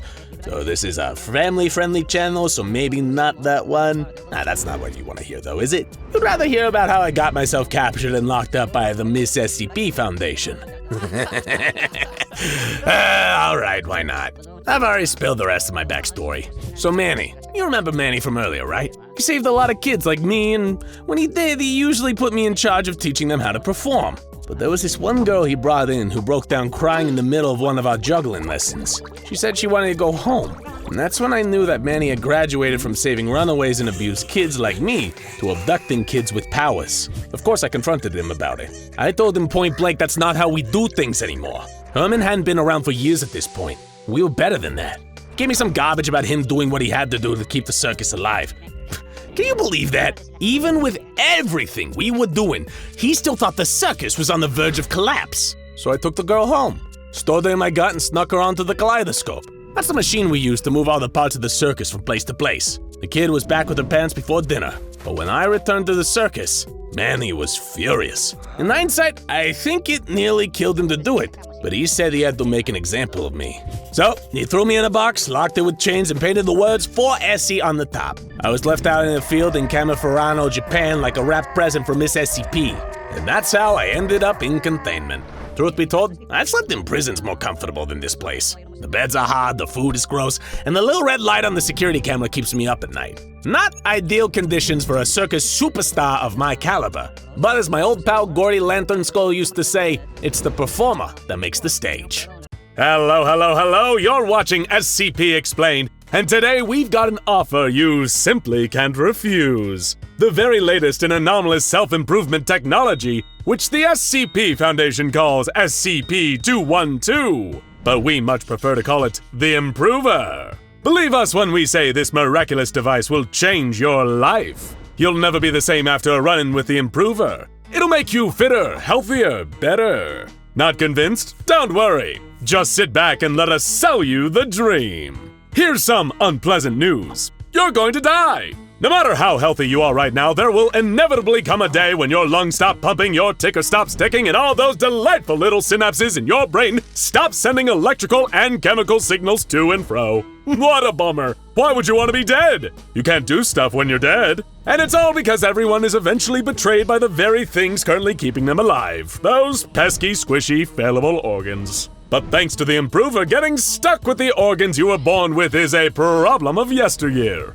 No matter what those lousy circuits tell you, the flesh is unreliable. Metal and plastic, on the other hand, that's built to last. Bleeding hearts talk a lot about quality of life. But what really matters is quality of life. And if you're strong enough, that's what the Improver, a state-of-the-art piece of medical technology, will give you. Don't look so afraid. You replace your phone every year. You replace your laptop every few years, so why get all sentimental about needing to trade in your old liver, eyes, limbs, or skin for the new model? Or in the words of another great businessman, why be you when you can be new? Not convinced? Let us tell you about the incredible features that the Improver has to offer. I'm talking 3 top-of-the-line fully opposable plastic and steel autonomous medical limbs. That's industry lingo for robot arms that work on their own with 500 different attachments. But I know what you're thinking, 500 attachments, where am I gonna find the room for all that, SCP explained? To which we say, don't worry about it. Due to its spatially anomalous properties, the Improver is able to store all these attachments within its arms without any additional space concerns. And hey, I see that nervous look in your eye. You're worried about the operating costs, right? But don't worry, there's no need. The Improver is completely self-powered with no discernible power source. And you know the thing is safe because the SCP Foundation has given it the Safe Object class. Sure, that technically doesn't mean it's not dangerous, but it does mean it won't sprout legs and walk off if you leave it to your own devices, am I right, folks? So you're looking at a long-term investment with the 3-year warranty and an endorsement from the fabulous folks at the Church of the Broken God.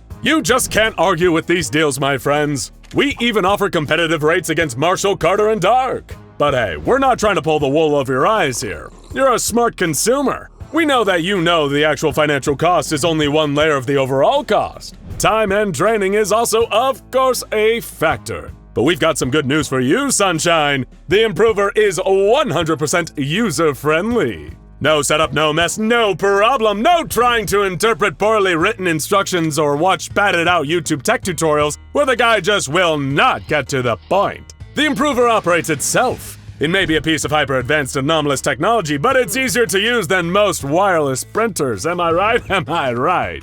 The steps to using the Improver are so simple a monkey could do it. Just step within a 1.5 meter range of the machine and it will do the rest. You'll feel your troubles melt away as the powerful mechanical arms grab you and restrain you against the floor. You'll be subjected to a brief, relaxing scan where the Improver will determine exactly what needs to be changed about your fragile human physiology. And then, before you know it, surgery will commence! Warning, SCP Explained is not liable for any excruciating pain caused by the Improver. Medical sedatives and anesthetics are sold separately. The consumer is responsible for their own pain relief when using the Improver. Second warning, the consumer is also responsible for their own blood transfusions when using the Improver. Neither the Improver nor SCP Explained is liable for any blood loss while using the Improver. Your blood, your problem. Now with those tiny little caveats out of the way, we carry on telling you just how fantastic the Improver is. Sure, flesh-worshipping sarcastic losers and haters will tell you that it has a mortality rate of around 47%, but we prefer to look on the bright side and focus on its excellent 53% survival rate. Rest assured the odds are still very much in your favor when you use the Improver.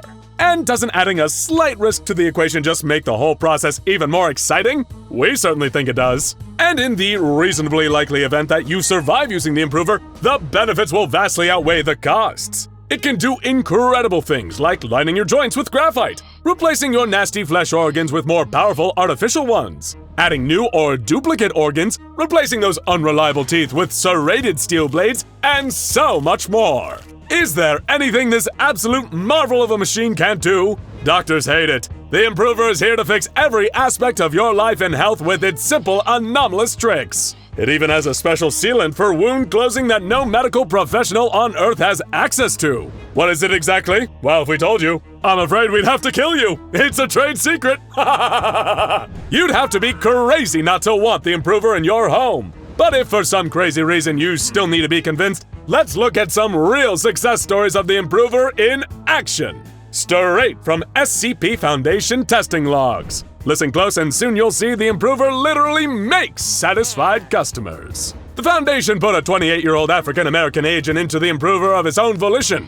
It replaced his boring lower jawbone with a super dense ceramic jaw, with ceramic blades instead of teeth. It also removed his spine and replaced it with a synthetic polymer, which was easily affixed to the base of his skull. And at no extra charge, it even coated his ribcage and pelvis with a thin layer of ceramic before removing his lungs, eyes, and liver for cleaning and replacement. That's right, cleaning. The Improver can remove organs and, through a patented cleaning process, remove genetic defects and allow them to appear younger and healthier than generic Brand X organs. This agent has since returned to active duty and is even better at his job, all thanks to the Improver. Looking good out there, champ. A 42-year-old British Foundation researcher was submitted for testing on the Improver. It replaced his teeth with sleek, super dense ceramic, reinstated his inefficient feet, and replaced them with a complex latticework covered in sticky pads that would let him climb on any surface and hold up to 225 kilograms of weight. It also took out and cleaned a huge number of his organs, removed his bone marrow, and replaced it with blue synthetic gel. Much more effective, we assure you, and inserted a few random bits of metal into his brain at no extra cost. Sadly, this researcher passed away during the bone marrow removal process, but for all we know, that could easily just be a coincidence. Next came an agent codenamed AA, who had suffered a pretty severe accident at work, losing all his limbs, one of his eyes, a few of his organs, and suffering a pretty traumatic head injury, namely taking a piece of circuit board to the brain during an explosion. He was given over to the Improver, seeing as he didn't really have much to lose in terms of physical integrity. But seeing that it's an amazing piece of groundbreaking technology, the Improver never takes the obvious option. It gave AA a chemical that forced him into a coma, and then properly integrated the circuit board into his brain. It continues to spread and assimilate more of his brain matter while he's in a comatose state. Though when he awakens with a much more efficient brain, he'll probably be incredibly grateful to the Improver for helping him like this. And it's not just people with severe injuries that the Improver can lend 3 helping robotic hands to. It's also the victims of severe and even anomalous diseases. Take victims of SCP-217, a rather horrific and painful disease that mechanizes the entire body until the sufferers aren't really themselves anymore. A normal, uninspired SCP Foundation researcher may look at someone like this and see a lost cause. But with the help of the Improver, no cause is lost. A D-class in the advanced stages of the disease was run through the machine, and while the exact details of what it did to him are another trade secret, it's safe to say he was truly fighting fit when he came out on the other side. We mean that literally. He easily escaped containment and overpowered 2 heavily armed guards before taking the lives of several members of Foundation staff before being captured and terminated sometime later. You can't argue with those incredible results, folks. Next came a 26-year-old SCP Foundation researcher who, due to an unfortunate brush with a less wonderful and beneficial anomaly, had been rendered completely blind. However, when he was brought into the grasp of the Improver, it immediately set to work on solving the doctor's little problem. It removed his 2 non-functioning eyes and made the interesting creative choice of widening the 2 cavities in his head so they met in the middle and formed one huge cavity for a single large sensory organ. This cavity was then filled with large metal spikes resembling hair, which are far more interesting than typical eyes. During the Improver's delicate medical procedures, the scientist inexplicably entered a state of visible distress and began repeating the phrase, "It tastes all wrong." At this point, the metal cilia in the scientist's single large cavity began to grow, expanding through the roof of the cavity and into the subject's brain, killing him. We want to specify that SCP Explained and the Improver are in no way responsible for this unfortunate incident. It's entirely the researcher's fault for setting off his own metal eye cavity cilia. Before we bring this anomalous infomercial to an end, and of course before you immediately grab your credit card and buy your own Improver device, we want to sneak a few more disclaimers under the wire. For starters, the Improver doesn't work on animals. When a rat was used as a test subject, the device attempted to modify the rat into a bipedal being, removing the majority of its organs and replacing it with white paste. So if your pet rat gets sick, just take it to the vet instead. The Improver also doesn't work on corpses. It may be a miraculous piece of technology, but it's not a literal miracle worker, folks. One freshly executed D-Class was presented to the Improver, and instead of operating on him, the Improver cut open his stomach and instead began constructing something out of metal he had consumed the night prior to his death. A seafood dinner! The broken crustacean parts were then constructed into a bioluminescent lobster-like creature. So if you're planning on bringing someone back from the dead, we're afraid you're going to need to take up necromancy instead.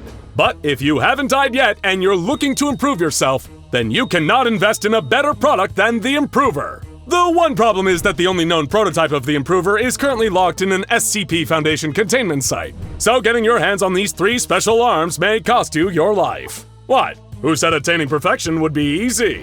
For as long as human beings have walked upon the earth and looked up to the night sky at the vast, inky darkness of space, we've pondered a particular question over and over again. Are we truly alone in the universe? Surely it can't just be us, right? The stars and planets stretch out so vastly beyond the confines of our little blue world. It seems that there's at least enough room up there for some other forms of life to exist. But if they do, if there's someone or something out there, Would they be friend or foe? Would an alien race be sympathetic to the plights of humanity? Or would they perhaps view us as a hostile threat, something to be wiped out before we had a chance to do the same to them? How would such a race even go about introducing itself to us? With a swift attack, a grandiose emerging from space? Or maybe they try something far subtler, a subterfuge, observing us from a distance, watching, learning, all while hidden in plain sight.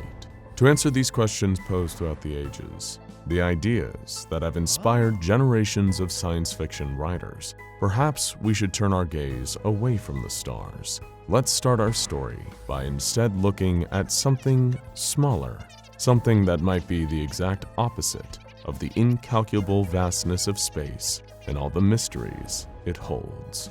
This story, like so many others, begins not up there among constellations, meteors, and gas giants, but in a small rural town, a satellite, miles and miles away from the busy lifestyle of the nearest city, a place where everyone knows each other's face, and where someone, no, something has been waiting, watching, concealed in the one place no one would expect. Now, it's worth remembering that when you live in a small town, being a local celebrity is essentially just the same as infamy. Saying that you're really famous in your hometown can be like admitting that you're considered the weirdest person in your direct vicinity. Sometimes the people with that mindset wind up strutting around their tiny township in the middle of nowhere, under the impression that they're God's gift to every passerby. Other times, they garner odd looks and whispered stories from anyone that spots them. Gary knew more than his fair share of these types. He worked at a small family-owned convenience store, one of those places that everyone in town shopped at. Now, as any retail worker will tell you, no one who works in a shop ever really likes their job. Ultimately, it's usually just a way to get paid, with the promise of one day being able to wave goodbye to the cycle of stacking shelves and manning the cash register. And so, trapped in a small-town retail job, usually stationed in the one spot where he had to talk to every customer that came through the door, Gary had seen them all. From the ordinary and boring to the nasty and unreasonable. But on the other side of that list were the people who were just a little bit off. Those customers might look a bit shady or act a bit strange, not enough to draw everyone's attention, but still enough to be noticed, almost like they felt uncomfortable in their own skin. One of the more infamous customers that Gary had encountered had garnered one hell of a reputation with his fellow employees. They even had a nickname for her, the Duchess, as those working in the shop knew her. She seemed mostly oblivious to other people around her, until she needed something, and her way of asking for help was certainly strange, to say the least. Sometimes she might be rude or talk without specifying which of the store's employees she was talking to, but then there were the times where she seemed to be trying to engage in conversation with Gary or one of his coworkers. The Duchess might start out speaking with most of her own patterns, but would seem to try to copy the cadence or dialect of whoever she happened to be talking to. She'd copy accents, echo back particular phrases, or even other languages like she was mocking them or trying to mimic them. Naturally, every time she appeared in the store, Gary and the rest of the staff ran a mile, or at least hid in the break room out back, until the owner of the store told them to all get back to work. But among the employees, caution was always advised when approaching or providing service to the Duchess, as if she could snap at a moment's notice. Whenever he saw her, Gary was reminded of his first encounter with this particular customer. He had been unlucky enough to be filling shelves when the Duchess had appeared out of nowhere. She forced a basket into his hands and instructed Gary to follow her around the shop and fill it with items that she specified. Afterward, she told him to carry her bags of shopping outside and fill her car before she left. It was as though someone had altered Gary's job description to butler without telling him. No one fully understood why she always acted so bizarrely. There were plenty of rumors circulating, of course, ranging from the simple explanation of she's from a different generation to the more outlandish and wild theories. While he'd never fully believed in things like that, Gary always joked that she was so disconnected because she was actually from another planet. Sure, an alien disguised as a human coming to do their grocery shopping at a small-town store sounds impossible, right? Well, maybe. Around a week since his previous encounter with the Duchess, Gary noticed another customer in the store who seemed to be acting just as unusually. It was a man this time, wiry and tall but hunched over. When the man had first come into the store, Gary had spotted him muttering to himself. Instantly, trapped once again behind the cash register, he felt his heart drop, immediately assuming the man might cause trouble. As he shuffled all around the store, slinking through the aisles, Gary could overhear him ranting about waffles? The wire-framed man was murmuring about waffles, how they were a pastry eaten for breakfast with syrup, how much humans enjoyed them. Humans. He hadn't said us. He had specifically used the word humans. The man quickly corrected himself with the proper word, almost as if he was teaching himself how to speak. Naturally, as anyone else working retail would, Gary assumed the man was inebriated. As was often the case, no matter how strange someone in the store was acting, the staff would ultimately forget all about them by the time their long 8-hour shift drew to a close, and they were eventually allowed to go home. But maybe it was becoming more frequent, because for some reason, Gary couldn't help noticing even more weird behavior from people all over town. Sometimes it'd be somebody he knew, a neighbor, a dog walker, the one jogger he'd see on their way back from the park as he was heading home after work. One day they'd be themselves, the next day they'd be, well, alien. Every time he spotted one, it seemed that another would appear the very next day. Little did Gary know, things were only due to get even stranger still. Over the next month, staff from the store stopped showing up for their shifts. Gary's manager was in pieces trying to call his employees to find out exactly why they weren't notifying him about their unscheduled absence. Each one never gave a clear answer. The more of them stayed home, the longer Gary found himself having to pick up the slack and cover their shifts. At first, when it was just an extra 1 or 2 shifts a week, he didn't mind so much. Working more hours meant extra pay. But as more and more of his colleagues seemed to disappear without a trace, Gary started finding himself spending more time at work than at home, and feeling pretty unhappy about it, to say the least. After all, what good is all that extra overtime pay if you can't get any time to spend it? Just as Gary's exhaustion from having to work so much was reaching its peak, taking so much of a toll that he could barely stay awake at the checkout, that's when she appeared again. The Duchess looked different this time though, and definitely not as the result of a dramatic makeover. Immediately, Gary noticed some kind of growth swelling out from the Duchess's shoulder. He didn't want to stare, that would be just as rude if not worse than making a comment about it, but he was certain it hadn't been there before.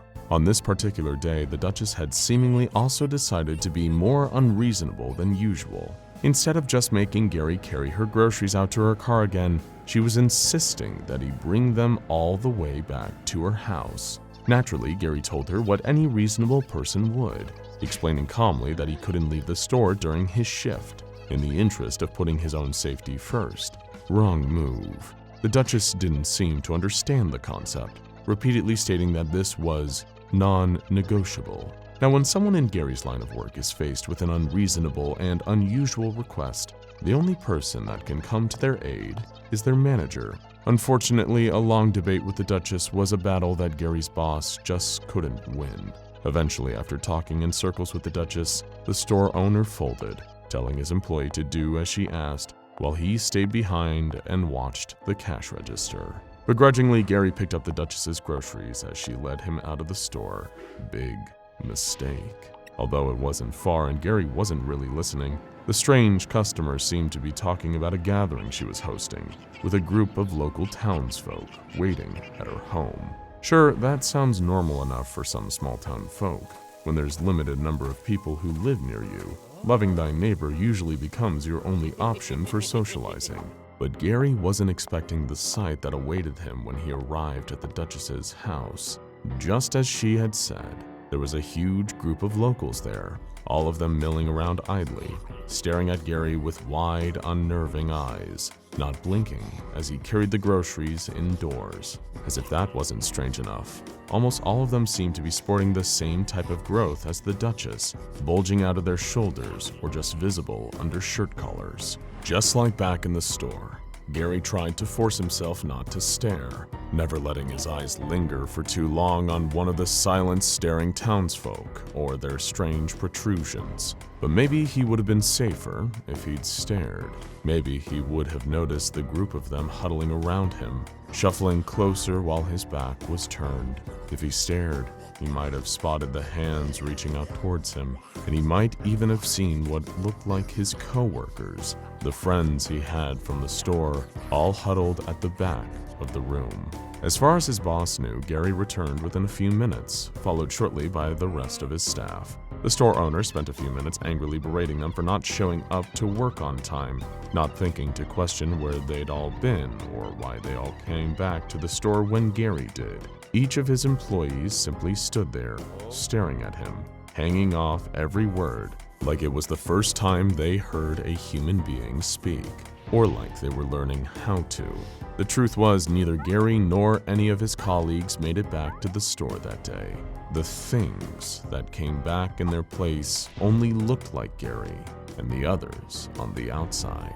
Just like the other people in the town, more and more of them had been acting strange, speaking in odd patterns and sporting strange growths on their bodies. No one knows how long it took for everyone to be replaced. Some mysterious organization swept into town a few weeks later. A number of people, or the things that were disguised as people, all disappeared soon after. Any actual humans that were left behind didn't notice, forgetting how many others used to live in the town, as if they had been drugged. With the local store closing its doors and fewer people around, most of them packed their belongings and moved on, heading to live elsewhere. Eventually, the town fell silent. If you were to pass through there today, you'd find nothing but the remains of a community that gradually changed into something alien. All that's left of the place now is a ghost town. You might even call it an empty shell. Few people would ever really understand what happened in that small rural town. Even those who did know would never admit to it. The SCP Foundation is like that, as you may well know. They're shady, secretive, and would much rather keep to themselves. Not unlike that group of townsfolk, actually. Well, that is, after they'd each been replaced by an instance of SCP-3994. The thing no one dares to ask about humanity looking up to the stars for so many centuries is, what if someone up there was looking back at us? What if, for the entire lifetime of our civilization, there's been a race of alien creatures attempting to study us, venturing to our backwater small town of a planet and taking the form of humans for some nefarious purpose? Meet SCP-3994. That is, if you haven't already been acquainted with one of them. They could be anyone, the local celebrity in your small town, a person who you pass on the street every day, even a wild animal. You see, SCP-3994 refers to a race of extraterrestrials, beings not of our world, and a currently unknown number of them have been cataloged by the SCP Foundation. SCP-3994s tend to hide in plain sight through the use of convincing human skin disguises, or shells. Well, while these shells might start by looking convincing, in actual fact, they're far from perfect. Almost 70% of SCP-3994 shells experience some form of rapid degradation, and this causes the imperfections in their disguises to shine through.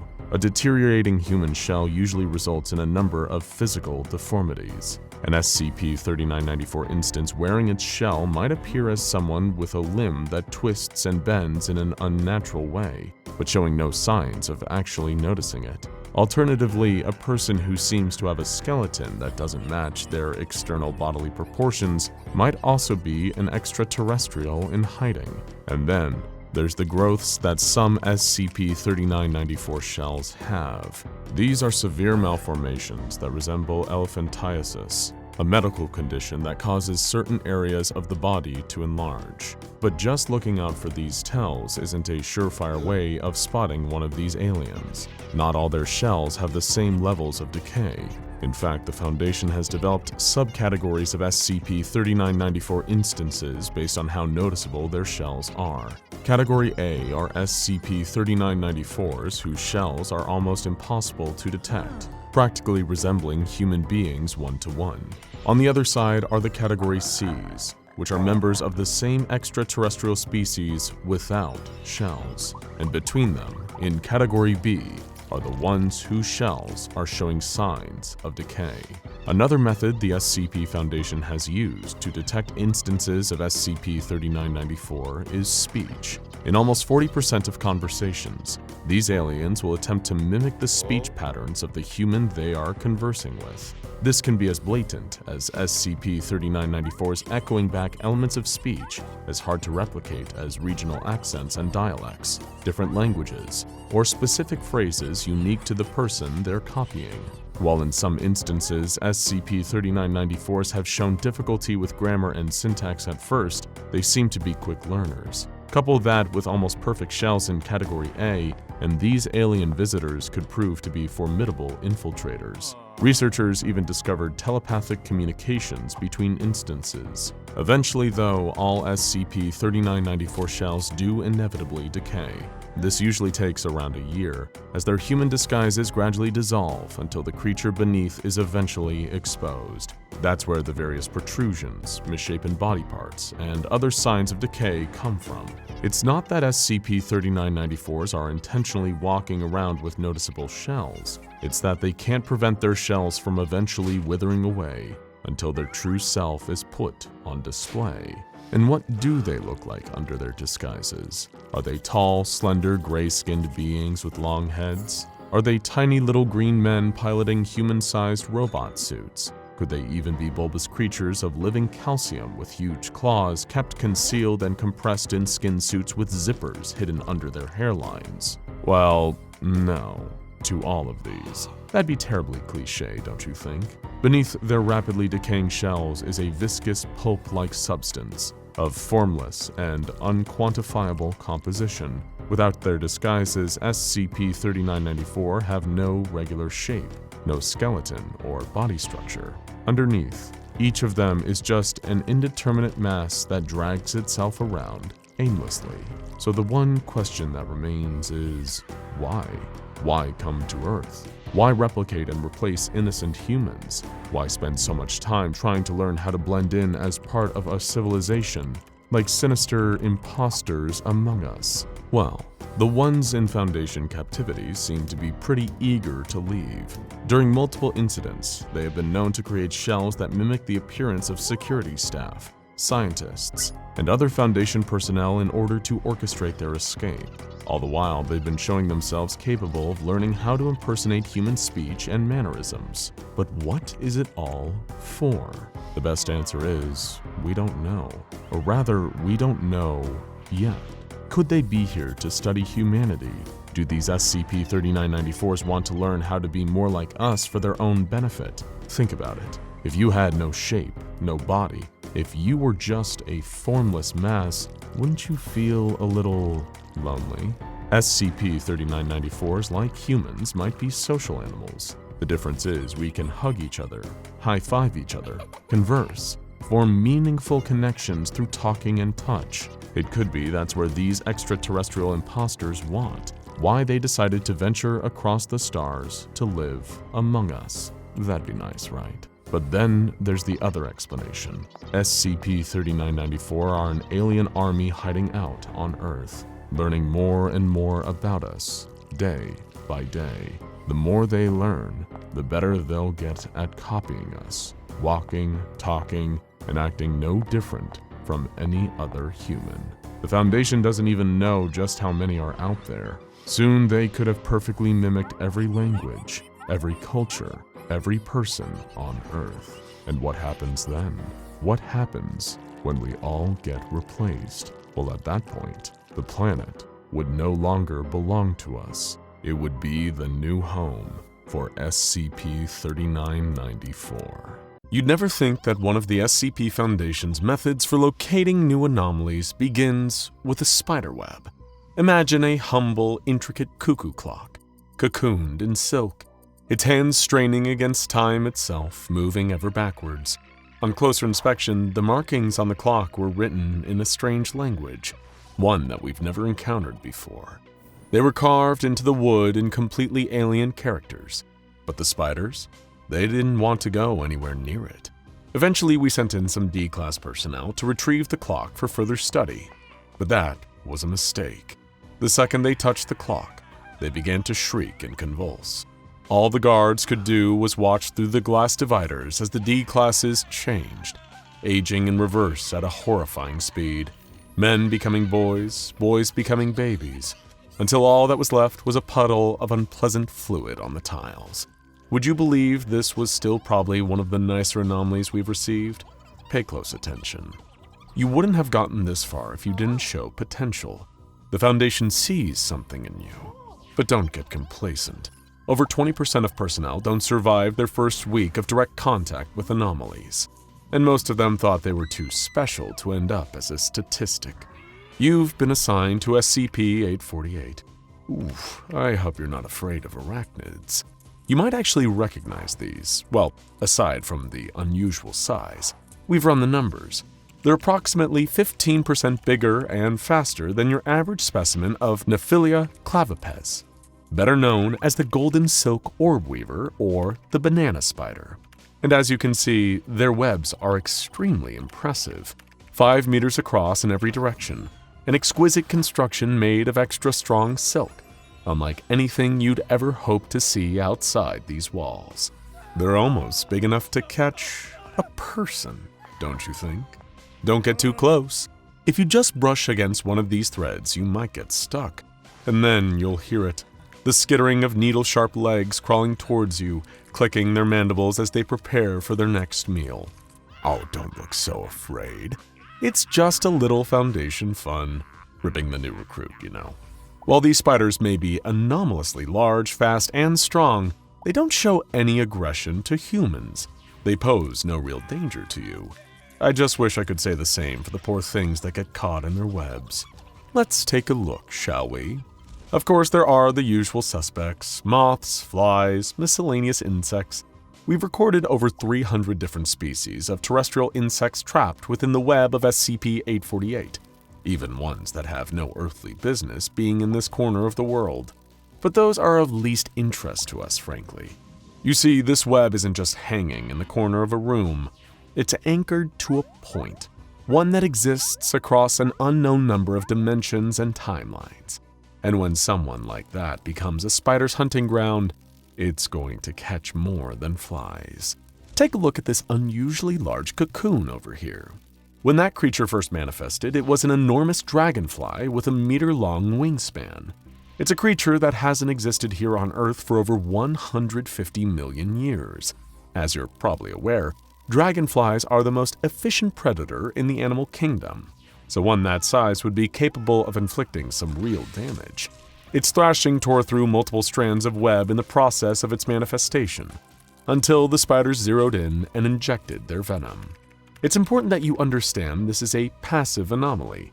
We found the spiders out in rural Australia, where an unusual number of anomalous incidents seemed to be occurring. Incidents of creatures and entities that the locals couldn't explain. 6-legged armored creatures covered in metallic spines, shadow people with glowing ember eyes, 14-foot-long millipedes that made local pets disappear. None of these anomalous entities appear related, which raised the possibility of a portal effect, or some form of dimensional instability, producing these linked but variable manifestations.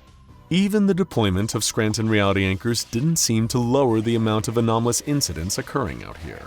We were just lucky that some of our brave field agents decided to go for a bushwalk. They found an abnormally large spiderweb where some unholy fusion of a person and an F-35 fighter jet were struggling for dear life against the hypertensile threads, and all around it were impossible 12-legged insects that seemed to have large human eyes. The jet creature had already been bitten by the spiders, seemingly more out of a defensive panic than any attempt to feed.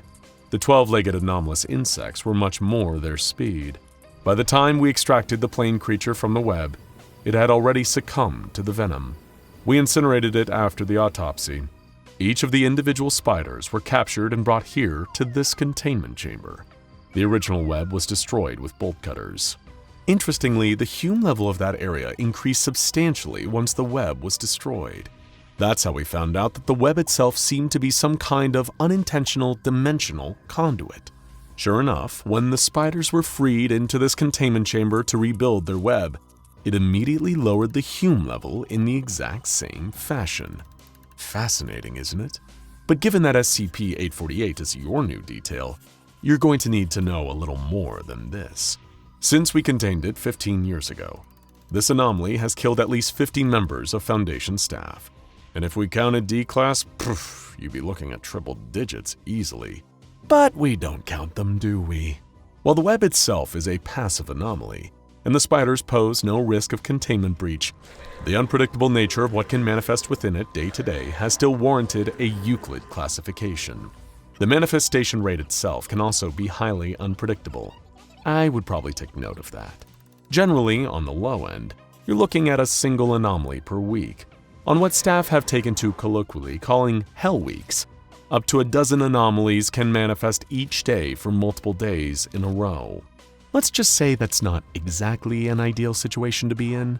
Of course, if you do end up having a quiet couple of weeks and the spiders get malnourished, you're advised to throw in a few harmless insects from storage to keep them fed. They can act as an extraordinary early warning system for anomalies that we might find ourselves encountering in the future. What other interesting anomalies have manifested in the web over the years? I'm glad you asked. But before I answer, it's already too late to request a transfer. You're here for the long haul. Or until the Foundation decides you aren't. And I'm telling you this as a courtesy to prepare you for what you might be about to encounter. One entity was reptilian in nature. It appeared gasping and thrashing between the threads. It was clear from the viewing window that the entity was unable to breathe our terrestrial air and appeared to be asphyxiating. Personnel observing at the time decided to wait and see what unfolded rather than immediately entering the room. And that was a wise, or lucky, decision, because the creature popped like a balloon in its death throes and coated the entire testing chamber in fluids that would be highly toxic to humans. Messy incidents like this are common when creatures unable to survive the conditions of our universe become caught in SCP-848. As I mentioned with the clock earlier, it isn't just living beings that find themselves getting caught in the interdimensional web. On the more mundane end, small scraps of paper or other rather insignificant objects often turn up, which are periodically removed and incinerated during the bi-monthly cleaning incursions. Other times, the objects that find their way into the web aren't nearly so benign. One incident I have trouble forgetting is when a wooden ruler appeared in the web, still being clutched tightly by a bony skeletal hand. Surely a fortuitous sign. D-Class personnel were dispatched to remove detritus from the chamber, including the ruler, which was initially assumed to be non-anomalous debris carried in by the temporal winds. But when one unfortunate D-Class touched it, his entire manner seemed to change, and any command he gave, those who heard were forced to obey. Not to put too fine a point on it, but the ruler had made him a ruler. His first act was to take command of the contingent of guards sent in to subdue him and force them to shoot each other. The room outside the testing chamber quickly became a bloodbath. The ruler and the D-Class were both destroyed when a Deaf Foundation sharpshooter took them out with a .50 caliber round that left them highly unidentifiable. Incidents like this have led to personnel dealing with new manifestations in the web with an abundance of caution. It can be hard to know what effects any new anomaly might have. If you find you're not adept at coping with a little uncertainty in life, I'm afraid to say that this definitely isn't the job for you. But please, don't let my stories frighten you too much. You know what fear stands for?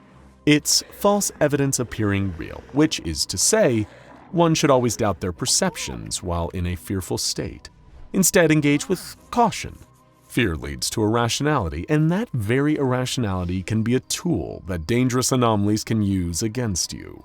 One of the more disturbing incidents began when the observing personnel heard begging and pleading from inside the testing chamber. They were shocked to see that Dr. Mathers, one of the researchers on the case, had somehow gotten stuck in the web.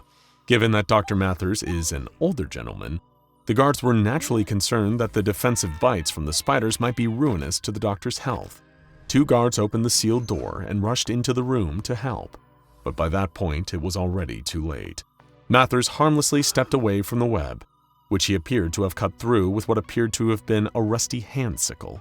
Without warning, he launched a brutal attack on one of the guards, carving and slashing in a way that seemed to completely bypass his tactical armor. The other guard unloaded a magazine from his standard issue P90 into Dr. Mathers' chest, causing him to collapse to the ground. The guard blinked and saw that Dr. Mathers wasn't laying on the ground, but instead what appeared to be a scarecrow. Some kind of anomalous mimic ported in from another dimension. The real Dr. Mathers had been taking a sick day. We've since concluded that the scarecrow entity maintained some kind of psychic link to the guards, allowing it to select and replicate the exact person most likely to lure them into the room. The guard who was attacked with the sickle didn't survive. The scarecrow remained inanimate after taking sustained fire from the surviving guard. I'm aware of what you're thinking right now. Doesn't it seem almost dangerous to keep things going like this? Wouldn't it be safer to just separate the spiders? 1 container each, feed them individually? No web, no opportunity for web formation. And perhaps that would be true, if these were the only anomalies we'd cataloged. But the truth is a little more complicated. You see, sometimes things that have appeared in the web foretold the emergence of anomalies that the Foundation would later discover and contain.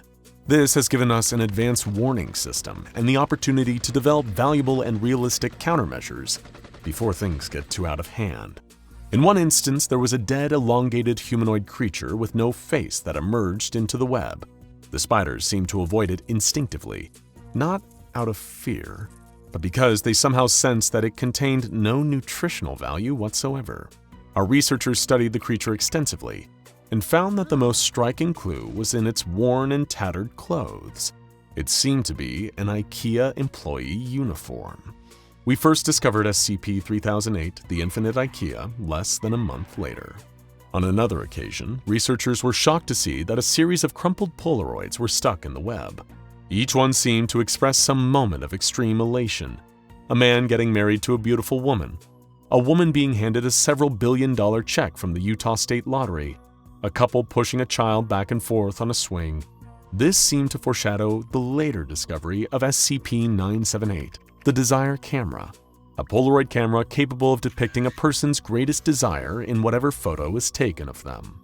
Then, a dead SCP Foundation researcher appeared in the web, not one that anyone was able to identify. Naturally, personnel were cautious in their approach, fearing that this could be another situation akin to the murderous scarecrow that had killed the guard. However, after observing a lack of movement for 54 consecutive hours, it was deemed safe to retrieve the corpse.